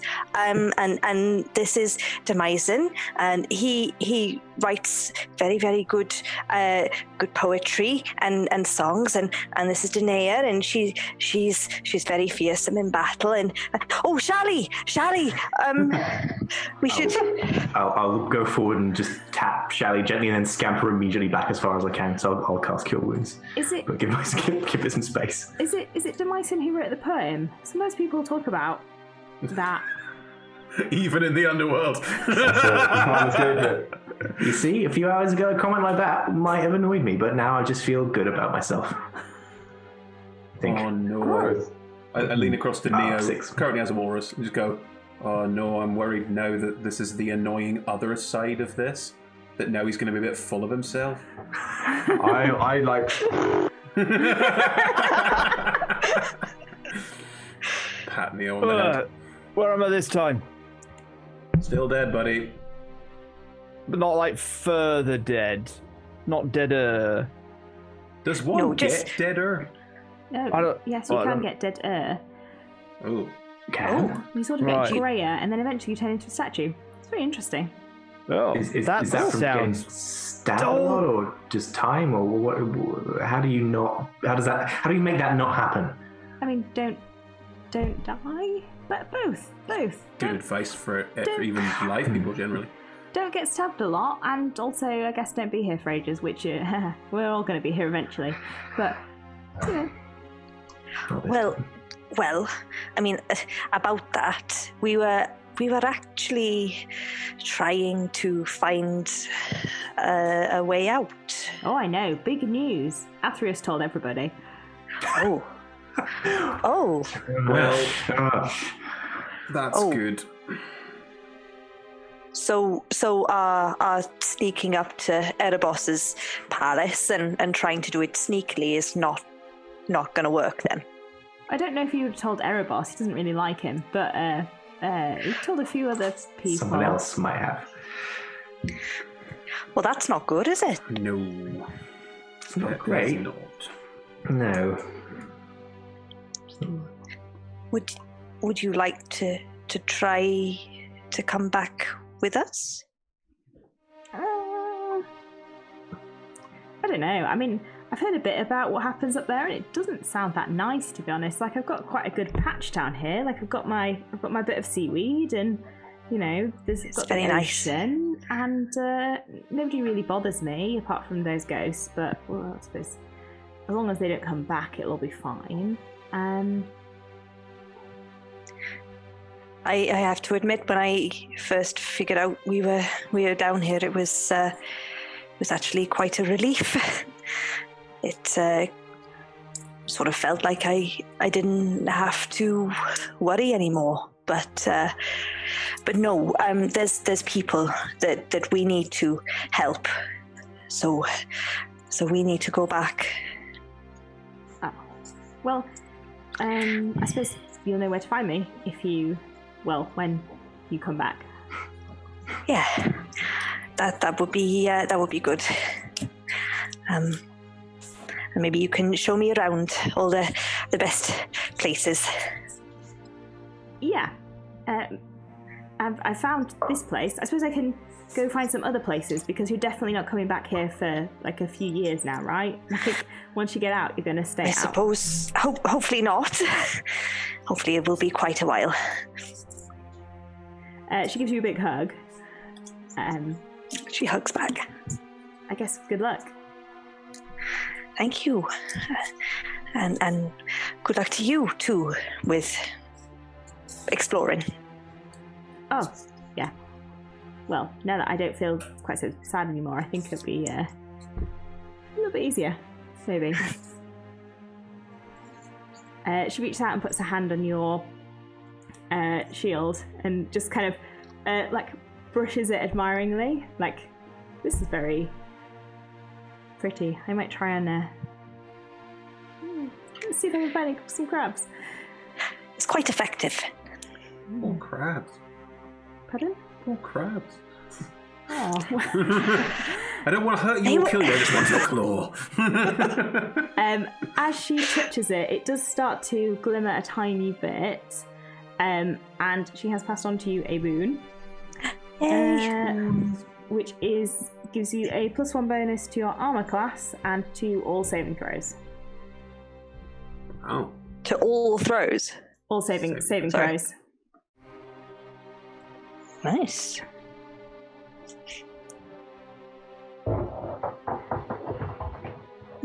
Amazing.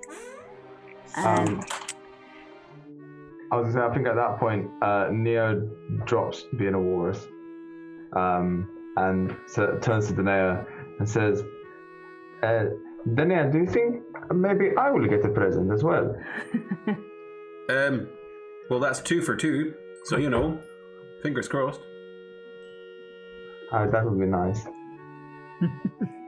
I agree. Oh. I'm slightly more worried about which awful bit of my past we're going to dredge up. We can just do the dance again and it will be fine. Hopefully. As you... There's a moment for Shally to kind of sidle up to Demycin as well. I was looking for the opportunity to grab you as well. So let's like make this slightly slimy approach, see the other coming over, and maybe just yeah, okay, yeah, hey. Like all that. I mean, I was possessed and stuff. So all the things I said, I mean, a lot of that was the ghost. It was only like 40 to 50% me. It's weird water under the weird bridges. I think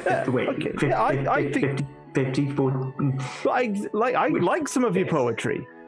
Like the early bit. Same question. Which bit? Like later on, I don't always listen as hard, but you so the really last long words. 45 minutes or so, you're not keen on. Is that what?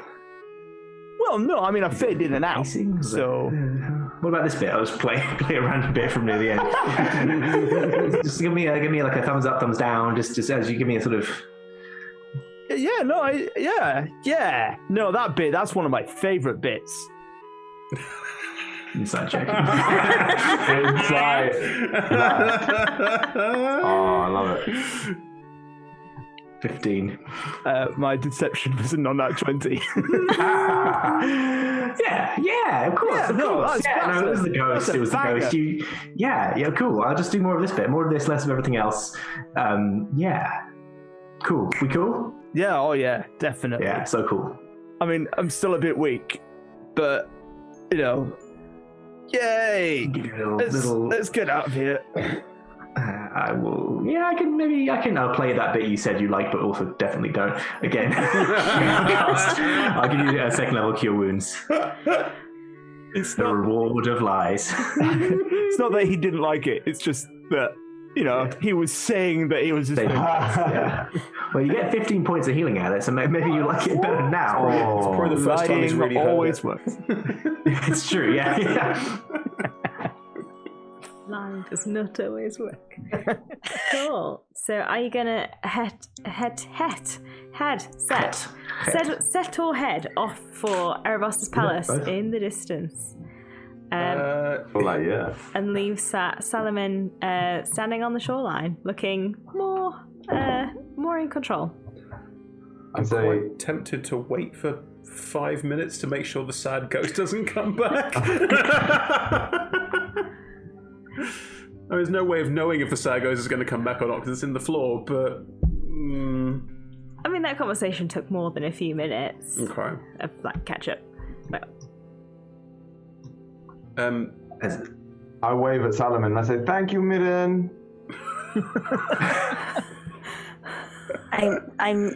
That's we're twins. You.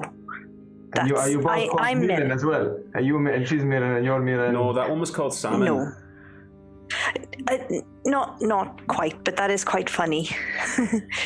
No. Why is it funny? Salaman. I said, Demycin. All satyrs are called Demycin, are they? Yes, that is what I told you. Was that true? No. Well, I'm very confused now because I'm still trying to get my head around the two hooves, but different horns. Same, different. Look, yes. There's a really easy way to think about it. If Demycin or Shally told you, it's probably not true. No. All satyrs who are good at epic poetry are called Demycin. That's just a fact. And you are. Oh no! I'm joking. No ghost! Don't hit me! Don't hit me! Just kneels down, hands behind the head. I'm the funny one around here, Shally.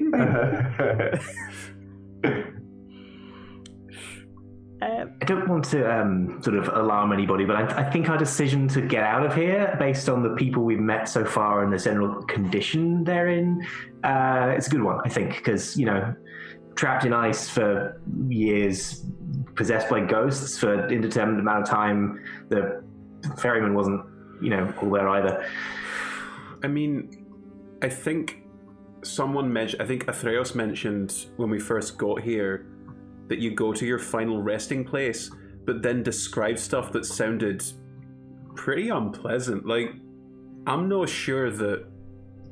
Is there a bit of the underworld that's nice for nice people?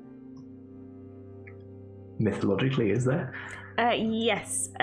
It's called something really similar to Elysium. I wonder why. And it is, it is a pretty nice place in the underworld where the good souls go. We should probably have asked if he was taking any of us there. That would have been a good early clue as to whether we'd done good or not. Because final resting place feels a bit like we put you here to suffer weird fates. So, are you saying... Okay, so Neo wasn't on the list because Neo was made by me, so that's not a thing. I understand if the gods are like, I don't deserve to go to Elysium, because, yeah, it kind of makes sense. But Demyson, you're alright. Why would you go and live in an ice ship, and where would Shally and Mirren go? Like, I don't know. It feels a bit like they're being cruel, but I don't really know why. When you say that people who go to Elysium go there because they have been good, do they... This is what I'm trying to get my head around. Is it just that you have been nice, or is it that you have been good enough? Like, are we supposed to have done something in particular to get to the good place? I think it is the place where heroic individuals go. Maybe we just haven't done the heroic bit. I mean, I definitely haven't. I mean, that's telling good stories is heroic, which I think kind of is, but like a sort of cosmic sense, maybe it isn't. So well, how do you know what was heroic otherwise? Maybe it's us going to the underworld and getting out of it that makes us eligible to go to the better part next time. We got to do with it. Yeah, that's definitely heroic. Definitely qualifies as heroic. Cool. I suppose so. I'll take it. Some may say even trying, given the odds, is heroic. So if anyone questions us and we have to stay here for any reason, we should really push that quite hard and say that, we've done the heroic thing and tried to leave and not settle for our fates, and maybe they'll send us there.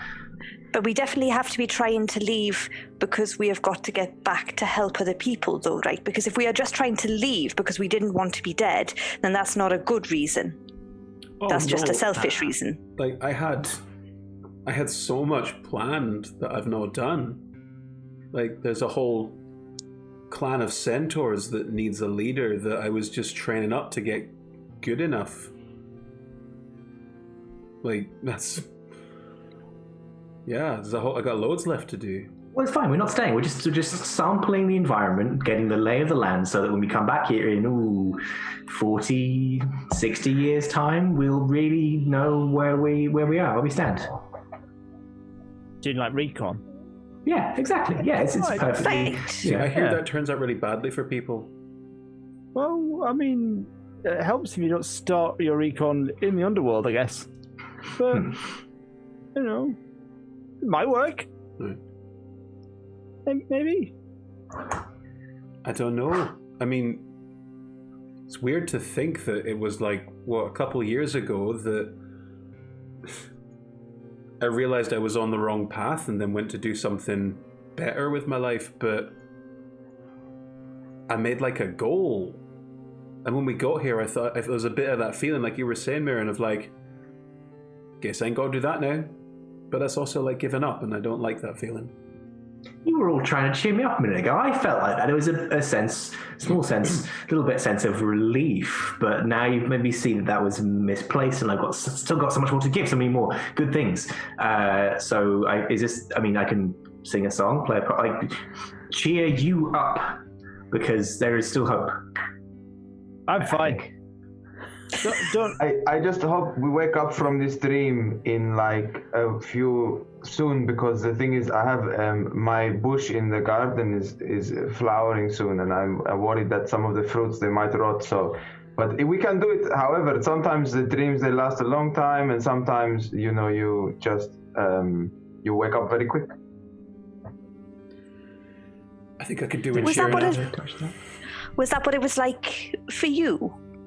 When you were created, was it like waking up from a dream? Do you remember what it was like before, or was there no before? I don't think there was before. I think for me it was.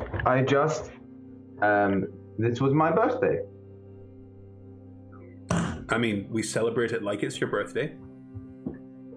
Yes. By that definition, Neo just turned 2 not too long ago. We had a You cake. are way too young to be out fighting. Yeah, that is deeply, deeply weird, but welcome. Yes. As you are walking, and Neo, as your thoughts turn to the bush in your garden, which is flowering and soon to fruit, ahead of you, you start to see an expanse of fields of flowers, and they are pink flowers, big, flat ones, and you can see in amongst these flowers people sitting. They look quite still. They're all just sat in amongst the fields, and these fields span a really vast expanse. To get to the palace, you can go through them. You could go around them, but it's going to add a really long distance to your journey. Are they statue people in the fields? No. Okay. Can I go up to the nearest flower and just like, in full view of everyone, I'm not secretly, just be like, hello. Hello. Do we all hear the flower say hello? No. How are you doing? I'm really well. How about you? I'm okay, I'm good. I'm a bit confused, but I'm okay. It's really good to hear. Most people down here are dead.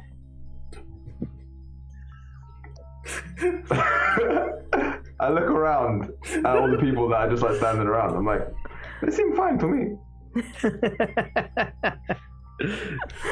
Oh, do you say that? Yeah. Well, they're fine now. They're very happy. Would you like to be happy? I can make you happy. Yes. Roll an intelligence saving throw. Oh my god. We're all just watching this. Just kind of going, yeah. Okay, no word of a lie, that's my first natural 20. Yes! So what is that, an 18? What's that for some reason on D&D Beyond, my intelligence throws a 0. Why is that? Because I have proficiency in it. You start to feel these waves of contentment roll over you, but then you're like, no, I'm good. Good. Okay. Do you like it? Do you want to stay? I'd like you to stay.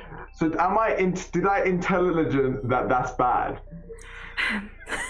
Because like, did I intelligent that's all bad? it is like, Clearly not. because if all it is like nice feeling, and then they're like, do you like that? I'll be like, yes, that is a nice feeling.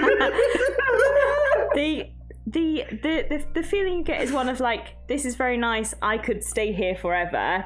And I think your mind kicks in and goes, but we're not staying here forever. So I think that's the intelligence saving throw. Would anyone else be stood near Neo?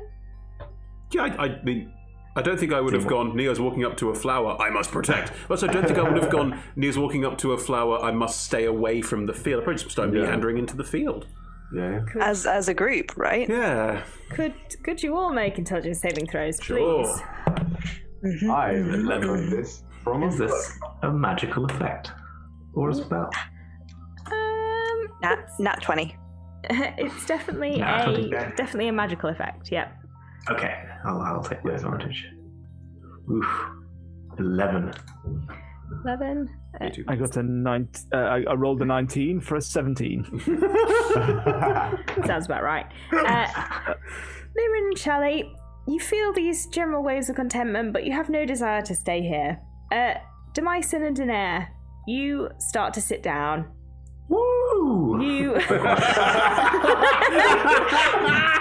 Love it. You. Puppies! Puppies! We'll put them to sleep. You feel super happy. You just feel like this is the right place to be. Like, you could stay here forever and just be happy staying here. Then I do. I just squat down on all fours, just a little sort of horse sit and just, The flower's edible. No. Okay, I will not try it then. probably. I mean, go ahead, George. Add insult to injury. I'm really trying to make this one intelligent thing I've ever done stretch. Do I intelligent that they have succumbed to the thing that or is that too much? I don't know. I mean, it's suspicious that Danae has sat down in the field of flowers because Danae never sits down. Yeah. Never. Wow. That's canon. That is not canon. Oh, my legs. Oh, jeez. Never sit. Never. Never sitting. I'm a horse. Like, sitting down as a horse is laborious. Yeah, it's horses do sit down, but you're a person of action. You don't sit down. Yeah, you're always on the move. So, yes, those action heroes who never sit down. Jason Statham famously never sits down. He hates chairs. Yeah.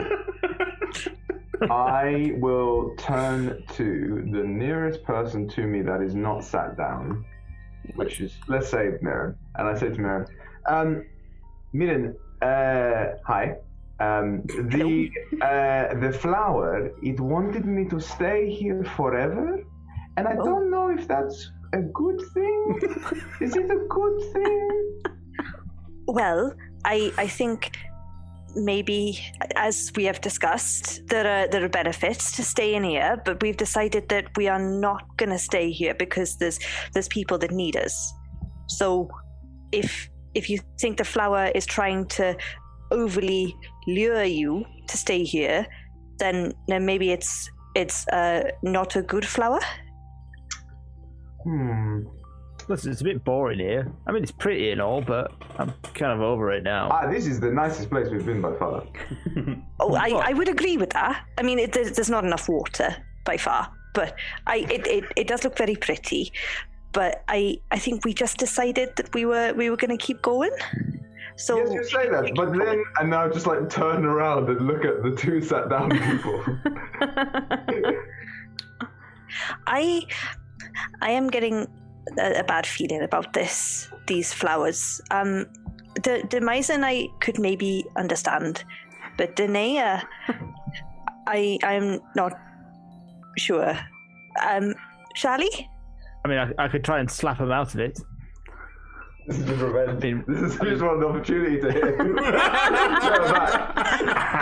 I will end you.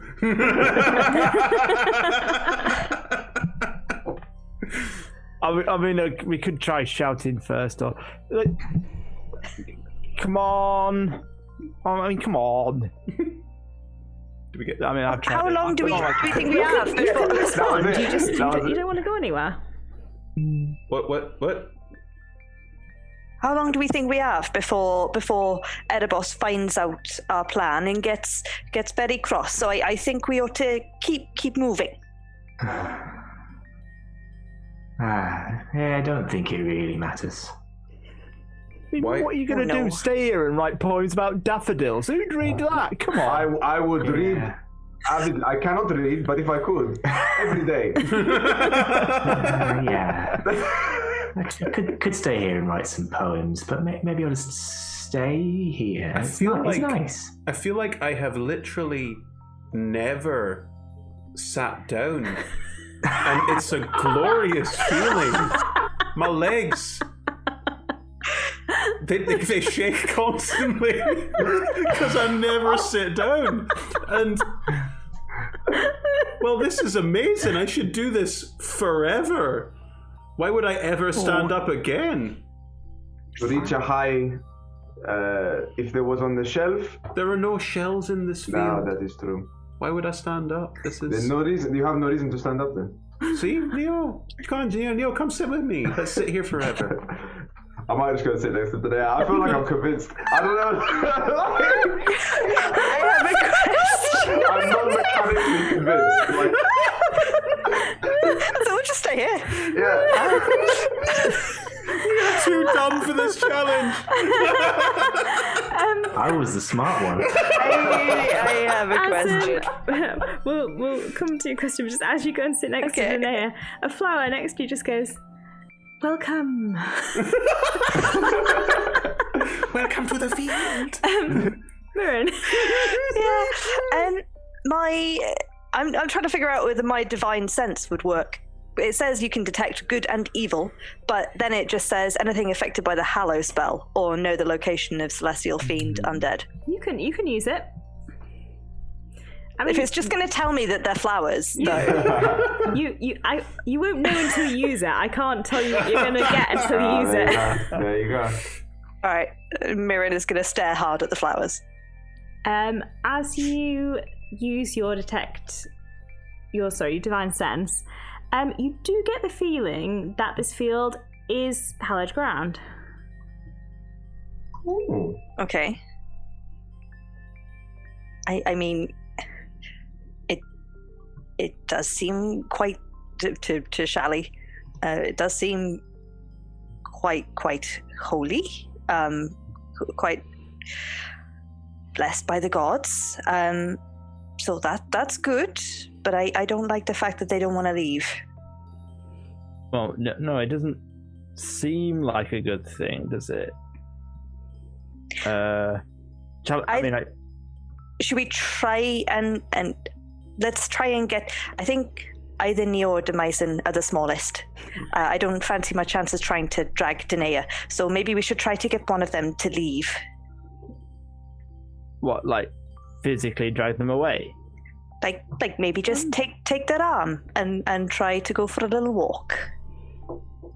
I could try goading Demyson into like running after me, maybe. Oh, that might work. Oh, Steve, this possession's really got to you. It was there all along. 40 to 50% only.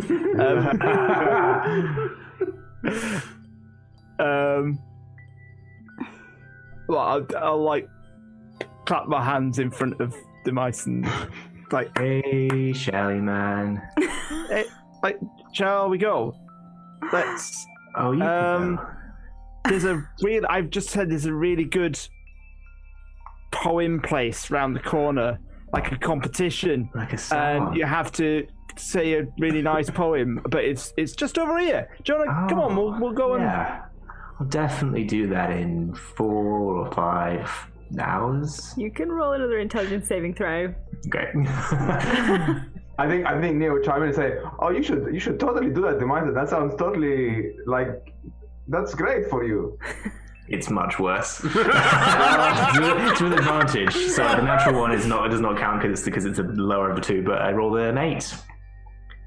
Yeah, you just want to stay here forever. Or 4 or 5 days, maybe. You can tell me all about it. You can go and listen to the poem. Demyson. Like that. Demyson, I was thinking of entering myself with my poetry, but I think it would sound much better if I played an instrument with it. Could I borrow yours? Oh yeah, that probably might strum some instruments. Yeah, no, you bring it back though, right? Okay, this is definitely a problem. Neo, genuine I don't know. I question. mean, Do you have? I don't think Danaea's ever picked a flower in her life, but would it be something that Neo would go, picking flowers is good or picking flowers is bad? Generally, I would say it would be, I would ask the flower, Mm-hmm. and then if the flower seemed chill with it, then it would be all right. Okay, in which case I go, Neo, could I pick some of these flowers? I say, let me check, and then I'll ask the flower. Hello, good afternoon. Do you mind to be picked? Oh no, not at all. If that's what you want, I suppose that's absolutely fine. It's chill. Can you show me how to make one of those things where you weave the flowers together that you always do? That's so pretty. Flower And I never crown, took the time to Yes. learn because there was Of always course. like weapons practice and climbing things and jumping over things and It's very simple. What you do, and I'll pick up one of the flowers, and then I'll start to like. As you Joe. start creating the daisy chain and weaving these flowers together, you start to feel a familiar presence. How does your relationship with Karametra, your deity, form? Because it's not so much of a spoken bond, so much as a sense of feeling. I think like in a similar way to how like as a Nyxborn, I have some sort of like I think it's a Nyxborn thing rather than a Karametra thing. There's like stuff about like when I get angry, like my hair like starts to like blow and I smell like autumn leaves and stuff. I think it's like that. I think it's like the senses of nature. So like if I smell like fertile earth or like a really nice flowery smell, then that's like good. Or if I smell like something that smells like rotten or something, then that's like bad. Cool. As you're weaving this together and you start to get the smells you associate with the good side of your bond with Karametra, you do hear for the first time in your head Karametra's voice. Neo, can you hear me? Yes. Hello?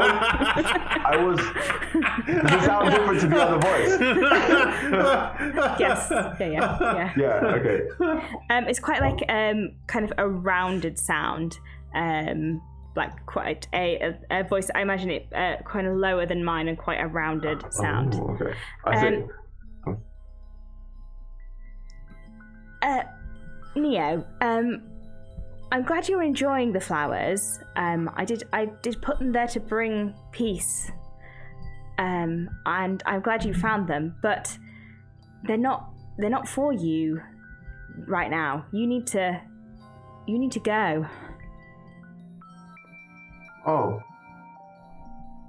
Why are they not for me? Because I need you here. Well, not here. You were created for other things. But Danae said that we should sit down to rest. I'm making a terrible daisy chain. Neo, your bond with Danae is one of the greatest things that's ever come out of my godhood, piety, godliness. But on this occasion, Danae is not right. I'm shocked. That Danae is not right. I turn to Danae with a look of like confusion and mistrust, and I say, "You are wrong." What am I wrong about? We shouldn't be here. And I stand up decisively. But Neo, I'm still shorter than you. It's new. But Neo, this is everything I ever wanted.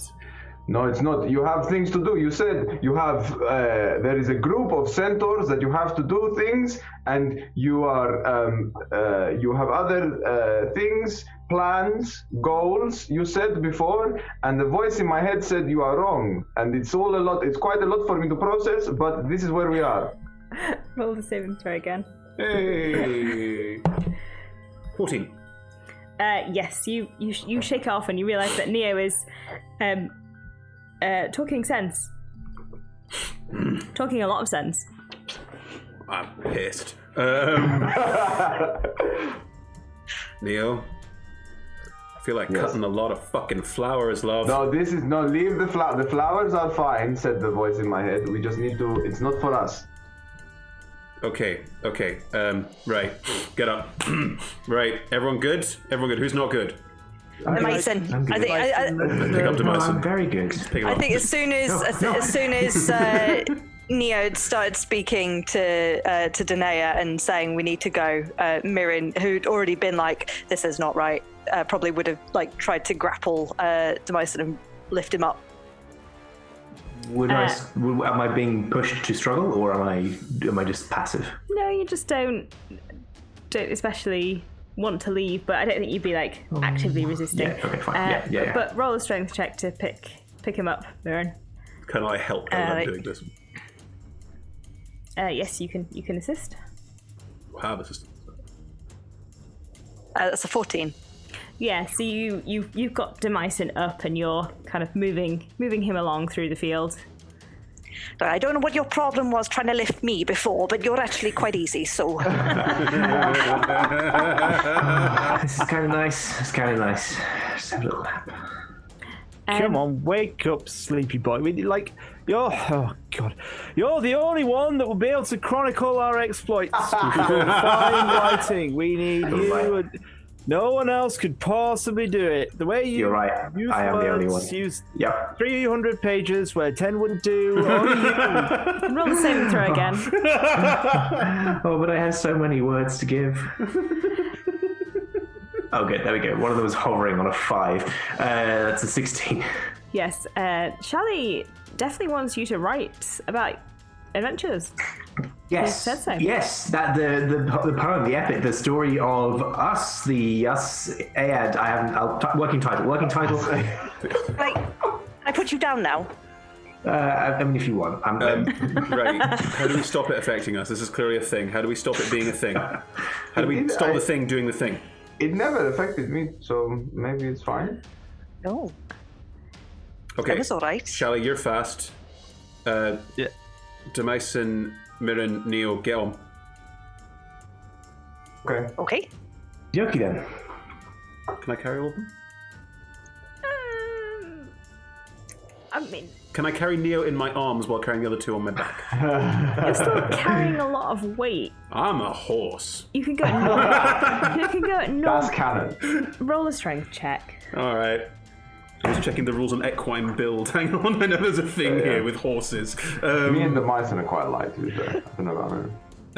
Equine. I think we established before that Mirren is, I count as one size is small larger. but Stocky. compact. I count as one size of determining my carrying capacity and the weight I can push or drag, which means it's because it's cubed because of the size. It's a lot.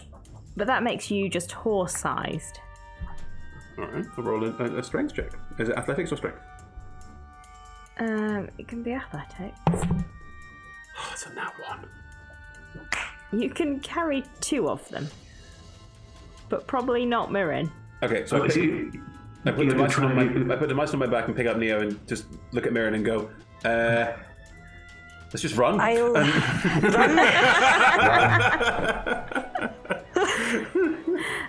You start. I'm the one least used to being on dry land, but sure. You start running through the fields. Neo, as you're running through the fields and feeling Indane's arms, but feeling the wind rush through your tufty fur, and And dangling down. feeling this connection with Karametra, you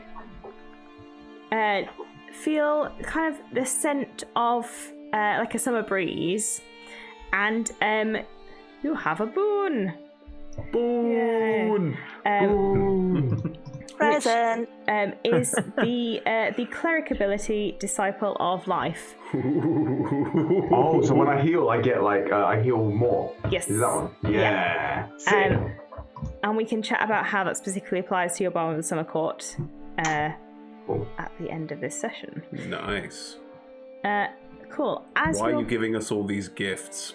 Because we're gonna I do have not a trust. very easy time. There's a phrase about people bearing gifts. I think it's trust them, and trust that they have your best interest at heart, so they're not going to hurt you. Yeah. That's it. Definitely. Well, I haven't looked in my own mouth recently, so I think we're good.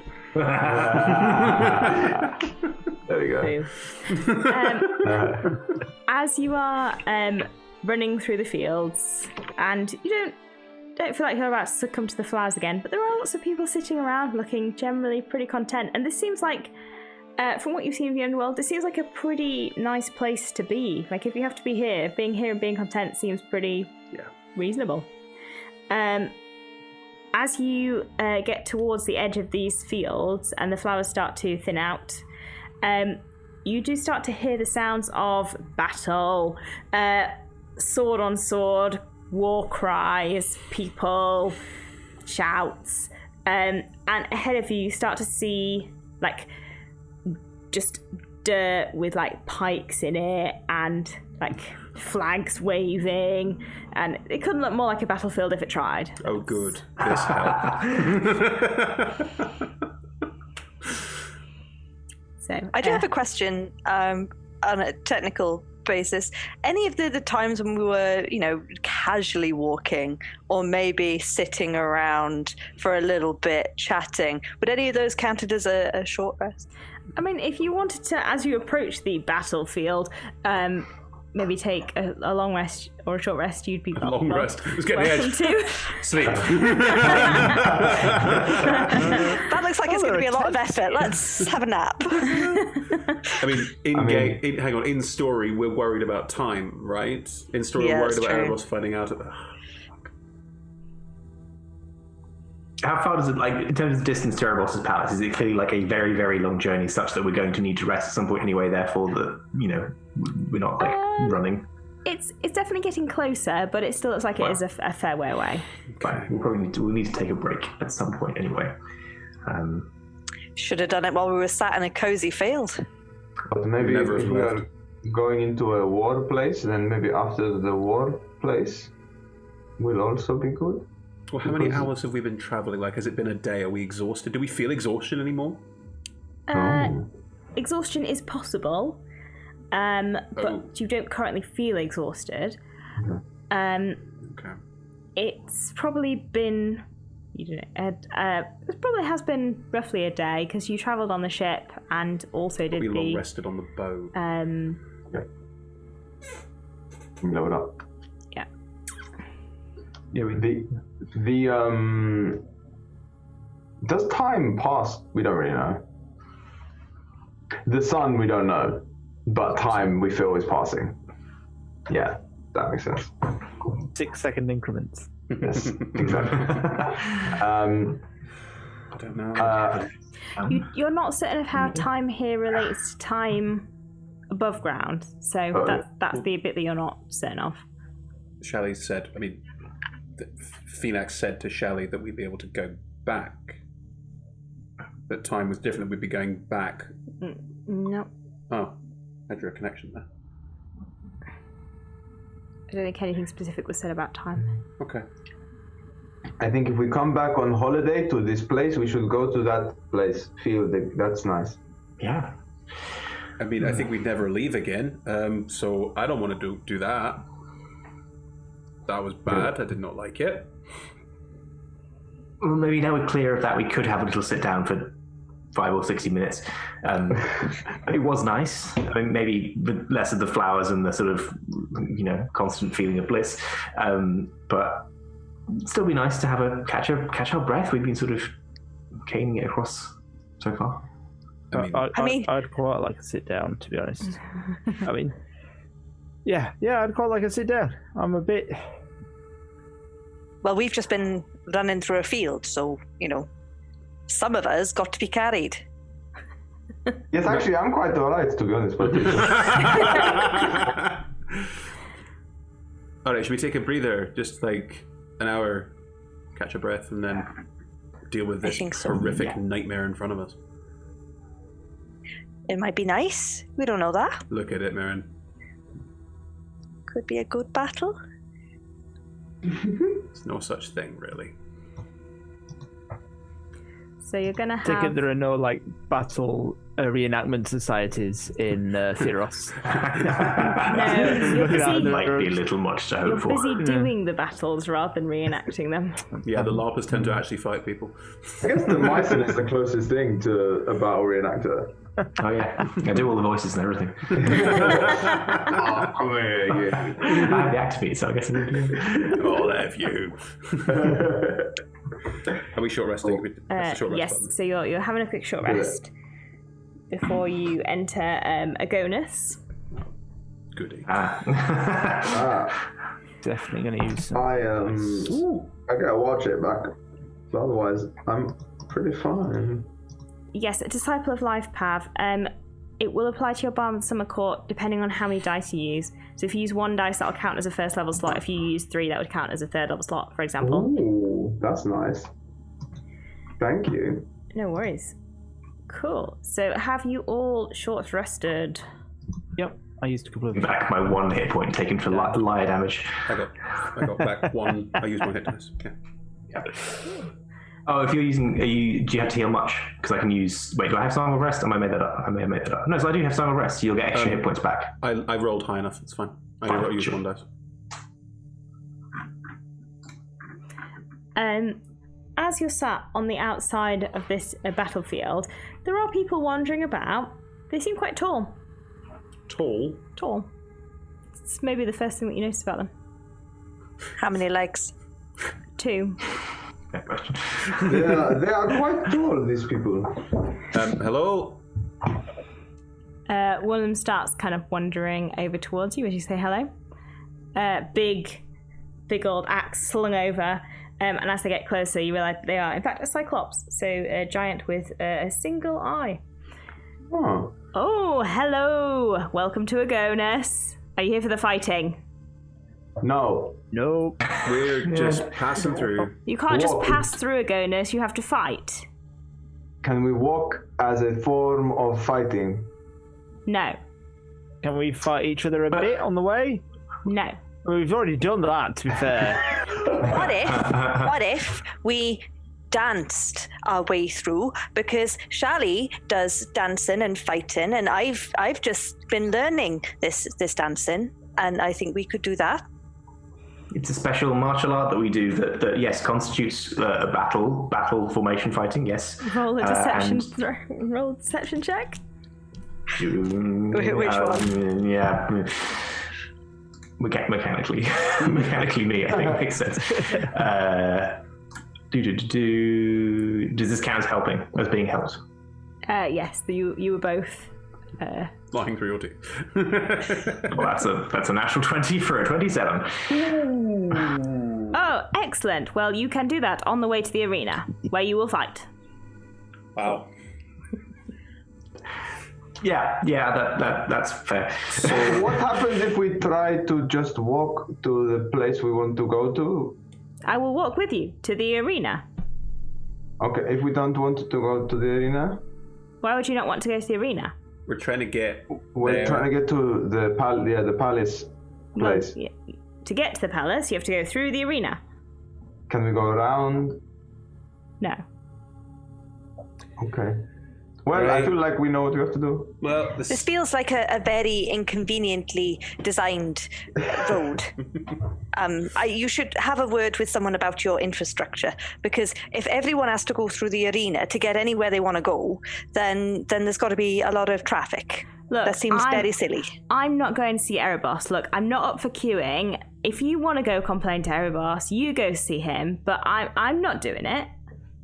Well, we can do exactly that, but I'm guessing you're going to say we can do exactly that after we've been to the arena. Are you getting it? So what How kind hard of does this thing- person look? How hard? Yeah, can we potentially outrun them if it came to it? They're a giant. Let me just get to the stat blocker. Stat block. Well, everything has a stat block so that I know what I'm rolling. That doesn't necessarily mean you have to fight them. No, every time. They came over to you pretty swiftly. Well, that screws that plan. They look at you with their big single eye. If we go to the arena and we watch a fight, Well, we want to watch you fight. Can I fight Why for aren't all you of them? fighting?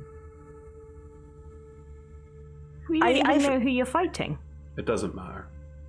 is it a nice, small, round thing? The thing that Like an apple. Yes. the thing that Janae's the thing that you're going to fight. I'm confused. Can Yes. I? What are we fighting? I don't know. Can I fight for my friends? Does it just take one of us to do it? Because if so, fine, whatever. Yeah, anyone can fight, but if it's just one of you, you'll probably die. Again. Yes. When you say die, we're already dead. Well, yes, and then you die, and then you die, and then you die, and then you die, and then you die, and then you die, and then you properly die. That was. I try and count. Yeah, and then I get lost. Okay. Look, if it's a matter of someone fighting something in an arena to make sure that we can all go and do something, then does it, like, if it's one person, is it one thing, or is it like all of us and it's the same thing? Like, is it fair? I don't know. I'll take you to the arena, and then you'll have to talk to the person who's in charge, and then they'll have to decide who you're fighting. Who's the person who's in charge? That would be... it's on this sheet of paper here. Lazal. What? Lazal. Does anyone else know who that is? No, I think it is Lazal. That's my mum. Oh, good. She'll be happy to see you. No, she won't. Oh. Oh. Do you want maybe one of us to go instead? No. If it's going to be difficult, I can do it. Maren, it's not that I don't want to.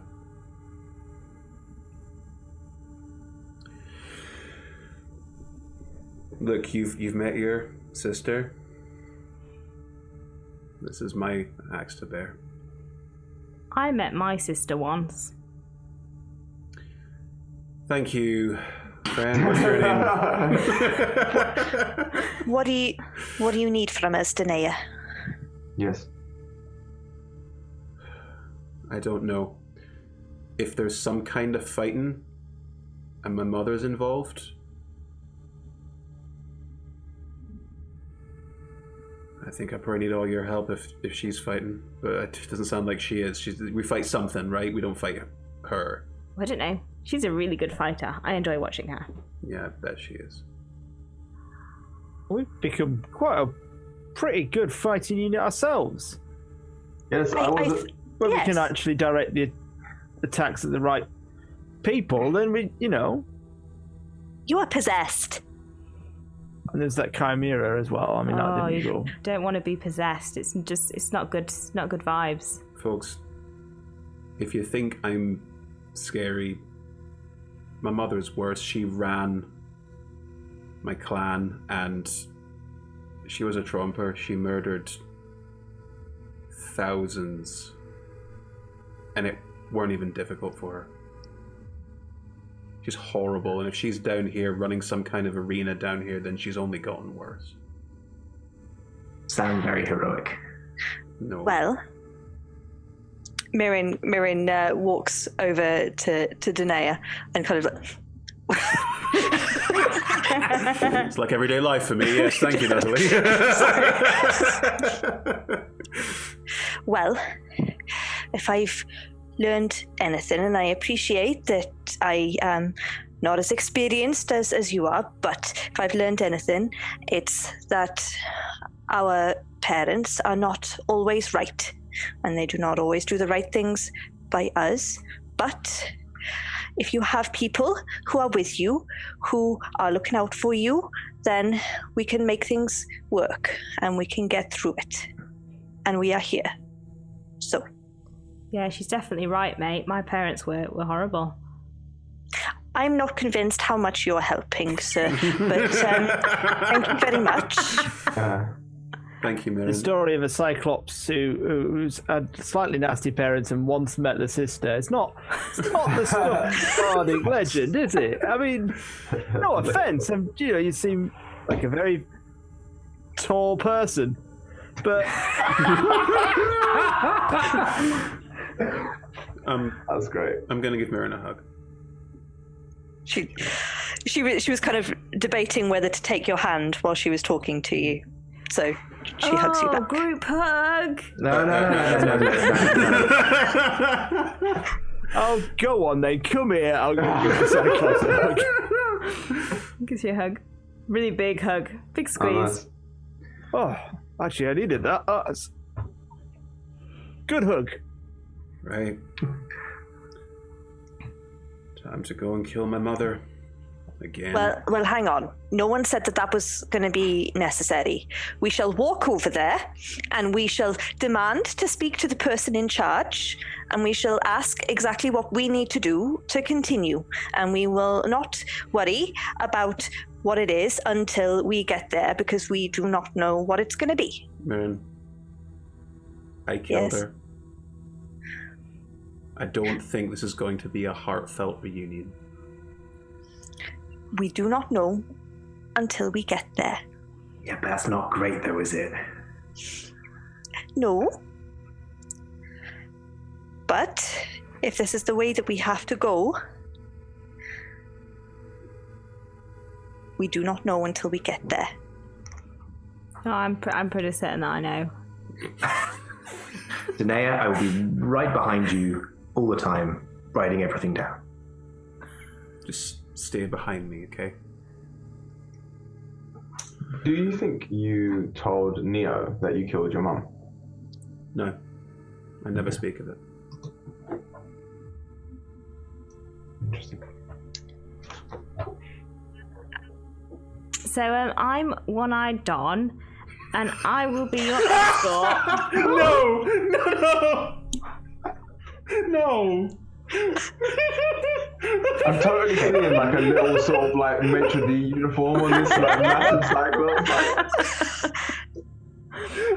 Okay, I was going to leave you out of the story, but Yeah. you're going in the story now. Oh my god, I need to deflate that moment. Perfect. Oh god. Through Agonis, and I will try to diffuse any extraneous tensions that arise, and well, we'll make our way to the arena if you're all happy to do so. Well, it doesn't really matter if you're happy to do so or not. You're in Agonis, so you need to go to the arena. Thank you, One-Eyed. As we're walking, like Mirren's gonna like shimmy over to Demyson again and be like, I have not met one of these people. This is a cyclops, right? As far as I can tell. Don't they typically only have one eye?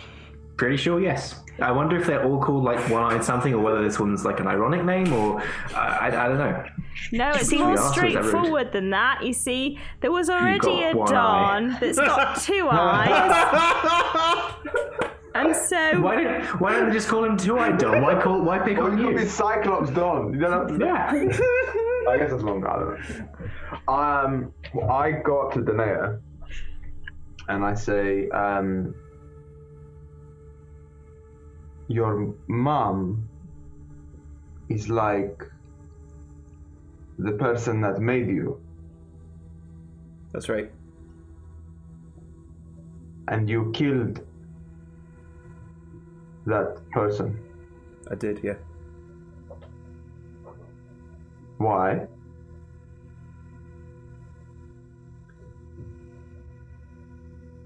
Neil, sometimes people are monsters. Sometimes people kill other people who are defenseless. Sometimes people will chop off someone's head, thrust it into their child's face, and tell them that this is life. This is what you do. And that child will believe them. And will do it too.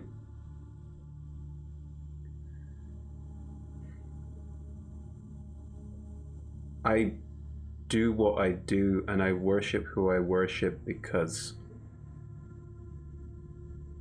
it's penance.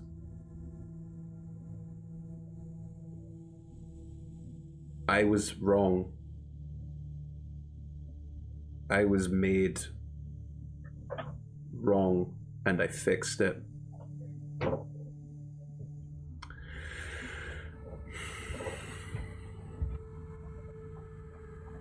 So now I'm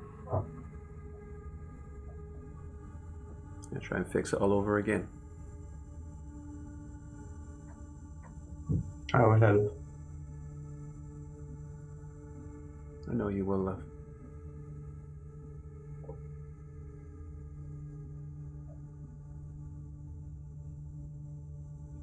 sorry I didn't talk about it beforehand.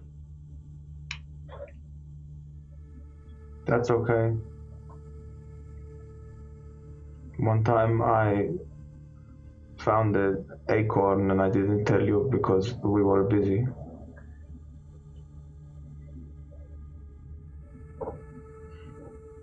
I'm genuinely crying. That's really sad.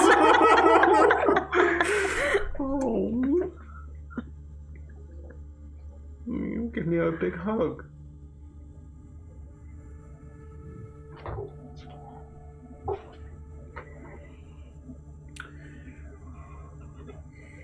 And I think that with the arena looming on the horizon, and with the knowledge that your mum is the person who runs the arena, who chooses who you fight, and that is what you're facing, what you're walking towards, with that moment between the two of you, I think that is where we will leave tonight's episode. Oh. Thank you, everybody. Big heartfelt one. Hugs all round. Cute. Oh boy. Thank you so much, everyone, for joining us. Obviously, everyone is now in sad mode, but we had a good time. We're all sad ghosts now. Oh no! Just sink into the ground slowly now. If you enjoyed tonight, we are playing every Tuesday from 7 to 9 p.m. 7 to 10 p.m. GMT until the end of November. After which point, this slot will be filled by a game that Justin Wells is DMing called Vile Shadows and a Honeyed Smile, which we're very excited about. That will be at the same time. We're also streaming on Monday nights on the same channels. That is from 6 p.m. to 9 p.m. GMT. And that is Sea of Swords Forsaken, which Chris is DMing and I'm playing in, and we're having a lot of fun on our piratical adventure. We're about halfway through now. So silly. It's has some incredibly dumb moments, but we're having a lot of fun. Sea of Swords is going to continue until the end of 2020, and then there'll be a new 12-parter starting up on Mondays. More to follow about that soon. All of our shows are streamed at twitch.tv/rolltogetherrpg and twitch.tv/dnd. And if you want to find any of our previous content, it's on YouTube. And you can find that link in chat, I believe. Yes, it's in chat now. Yes. Big thank you again to all our sponsors, so Ultra Pro and Hero Forge, and our supporters, D&D Beyond, Idle Champions of the Forgotten Realms, Level Up Dice, and Savvy.com. Really glad to have you all on board. You have a few seconds, minutes to pop a comment. I don't know. It's gone. Gone forever. Pop a comment in the chat if you have a UK address to win this adorable gift. I'm an imperialist rebel. Well, yes. And we will post him out to you. So say hello. Tell us how much you've enjoyed tonight, or don't tell us if you've not enjoyed it. Just keep that to yourself. Say something. Once again, you can find us on social media. We're everywhere as Roll Together RPG, Facebook, Twitter, Instagram, Twitch. You're already here. You can see us. So yeah, it could be on YouTube. You could be watching us like in a year's time on YouTube. Wouldn't have thought that actually. Hello from the past. So, what are you doing? Go outside. If you're allowed. So yes, come follow us, and we will see you next week for more Theros Legends of the Underworld. Thanks everyone. Bye. Bye.